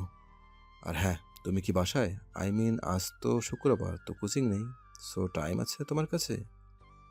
হ্যাঁ, আজকে কোচিং নেই, কিন্তু সেটা দিয়ে আপনার কি? ফ্রি টাইম আছে রে তোমার কাছে? না, হ্যাঁ, কিন্তু আমার ফ্রি টাইম দিয়ে আপনার কি? ওকে, তাহলে একটু নিচে আসো, আমি ওয়েট করছি তোমাদের বাসায় নিচে। কি? আপনি বাসার নিচে? হুম। তো ভেতরে আসছেন না কেন? এখন ভেতরে আসলে শিশির আপুকে হাজারটা প্রশ্নের উত্তর দিতে হবে। আর সবচেয়ে বড় কথা, এখন গেলে আর ভাইয়া আন্টি আঙ্কেল কেউ আমাকে আসতে দেবে না, তাই তুমিই আসো। কিন্তু আপু যদি টের পায়? পরের কথা পরে দেখা যাবে, আগে নিচে তো আসো। মশার কামড়ে পা দুইটা ফুলে বোধহয় 2 কেজি ওজন বেড়ে গেল আমার। ওকে ওয়েট, আমি আসছি। নিঝুম দ্রুত নিজের বই খাতা বিছানার উপর থেকে সরিয়ে অন্যটা গায়ে জড়িয়ে নিচে যাওয়ার উদ্দেশ্যে পা বাড়ালো। নিঃশব্দে গেট খুলে বের হলো নিঝুম। দারোয়ান রমজান আলী চেয়ারে বসে ঘুমিয়ে পড়েছে, বাদবাকি কেউ এখন গেটের কাছে নেই, তাই তো সহজেই বেরোতে পেরেছে সে। বের হয়ে নিঝুম দেখতে পায় হেলমেট মাথায় নিজের বাইকে হেলান দিয়ে দাঁড়িয়ে আছে সৌজন্য। তাকে দেখে নিজের মাথার ওড়নাটা আর একটু টেনে দিয়ে এগিয়ে আসে নিঝুম। কি হলো, এত রাতে বাড়ির বাইরে এসে দাঁড়িয়ে আছেন কেন? ও তুমি এসেছো, সেই কখন থেকে দাঁড়িয়ে আছি। সে দ্রুত বাইকে বসে হেলমেটটা এগিয়ে দেয় তার দিকে। নিঝুম অবাক হয়ে বলে, এটা আবার কিসের জন্য? দ্রুত এটা মাথায় নিয়ে বাইকে বসো, নতুন একটা রেস্টুরেন্টে ওপেনিং হয়েছে আজ, আমাদের ফ্রেন্ডের একটা মিউজিক শো আছে সেখানে। আপনাদের ফ্রেন্ডের মিউজিক তো আপনি যান, সেখানে আমি গিয়ে কি করব? তোমার যাওয়া লাগবে মানে লাগবেই, আর কোনো কথা না, দ্রুত ওঠো। নিঝুম মনের মাঝে চলমান ভীতিগুলো কিছুটা দমিয়ে এক প্রকার জোর করে সৌজন্যের বাইকে চড়ে বসলো। মনে হাজারটা শঙ্কা কাজ করছে, তার যদি কেউ দেখে ফেলে তবে সে বসতেই দুটো বাইক টান দিয়ে তাকে নির্দিষ্ট সীমার বাইরে চলে গেল সৌজন্য। এদিকে ব্যালকনিতে দাঁড়িয়ে সবটাই লক্ষ্যপাত করছিল শিশির। সৌজন্য নিঝুমকে একসাথে যেতে দেখেও কিছু করলো না সে। সৌজন্যরা চলে যেতে নসিকে ডাকার জন্য যেই না সে পিছনে ঘুরতে যাবে তৎক্ষণাৎ পিছন থেকে তাকে জাপটে ধরল নাহিয়ান। তার কাঁধে অসংখ্য প্রেম পরশ এঁকে দিল। হঠাৎ তার এমন স্পর্শে কিছুটা কম্পিত হলো শিশির, তবে নাহিয়ান নিজের কার্যক্রম অবিরত রেখেই বলল, আচ্ছা বউ, কেমন হয় যদি আমাদের পরিবারে নতুন আরেকজন সদস্য আসে? শিশির অবাক কণ্ঠে বলল, মানে? এই ধরো আমাদের নসির খেলার সঙ্গী হিসেবে তার একটা ছোট্ট বোন বা ভাই আসলো। শিশির বিস্ফোরিত নয়নে তাকালো তার দিকে। তা দেখে নাহিয়ান বলল, কেন তুমি চাও না আমাদের পরিবারে আরেকজন সদস্য আসুক? একদমই না। ওকে, নো প্রবলেম, তোমার ইচ্ছাটাই আমার জন্য ইম্পর্টেন্ট। নাহিয়ানের হাস্যোজ্জ্বল মুখশ্রী হঠাৎই মলিনতায় ঢেকে গেল। তা দেখে শিশির নিজের 2 পা নাহিয়ানের পায়ের উপর রেখে সামান্য উঁচু হয়ে তার গলা জড়িয়ে কানে কানে ফিসফিসিয়ে পড়ল, কারণ আপনি আবারও বাবা হতে চলেছেন মিস্টার সিইও। নাহিয়ান বিস্ফোরিত দৃষ্টিতে তাকালো, 2 হাতে শিশিরের কোমর জড়িয়ে বলল, সিরিয়াসলি? শিশির মুচকি হেসে বলল, জি। নাহিয়ান শিশিরের কোমর জড়িয়ে তাকে সামান্য ঘুরিয়ে নিজের সাথে মিশিয়ে বলল, I love you, I love you, I love you. শিশিরও মুচকি হেসে বলল, লাভ ইউ টু স্বামী জান। ঠিক তখনই রুমে প্রবেশ করলো নসি। বাবা মাকে এমন অবস্থায় দেখে সে অবাক হয়ে বলল, বাবা তুমি মামাকে তোলে তোলে নিয়েছো? তোলে তো উঠবো আমি। মেয়ের এমন কথায় মুচকি হাসলো শিশির নাহিয়ান। দুজনাই শিশির নাহিয়ানের দিকে চেয়ে বলল, দেখেছেন মেয়ে পুরোই আপনার মতো হিংসুটে হয়েছে। দেখছি তো। নামায় আর একটু রাখি। নসি আছে তাতে কি? শিশির মুগ্ধ নয়নে তাকালো নাহিয়ানের দিকে। এত কেন ভালোবাসেন আমায়? মাঝে মাঝে আমার ভীষণ ভয় হয় যদি আপনি হারিয়ে যান, সমাপ্তি ঘটে এই ভালোবাসার যদি। নাহিয়ান তার কপালে দীর্ঘ প্রেম পরশ এঁকে দিয়ে বলল, তোমার আমার ভালোবাসা এক কিনারাহীন সমুদ্র, সেই ভালোবাসার সাক্ষী হতে পারবে কেবলমাত্র এক মাঝরাতের রোদ্দুর।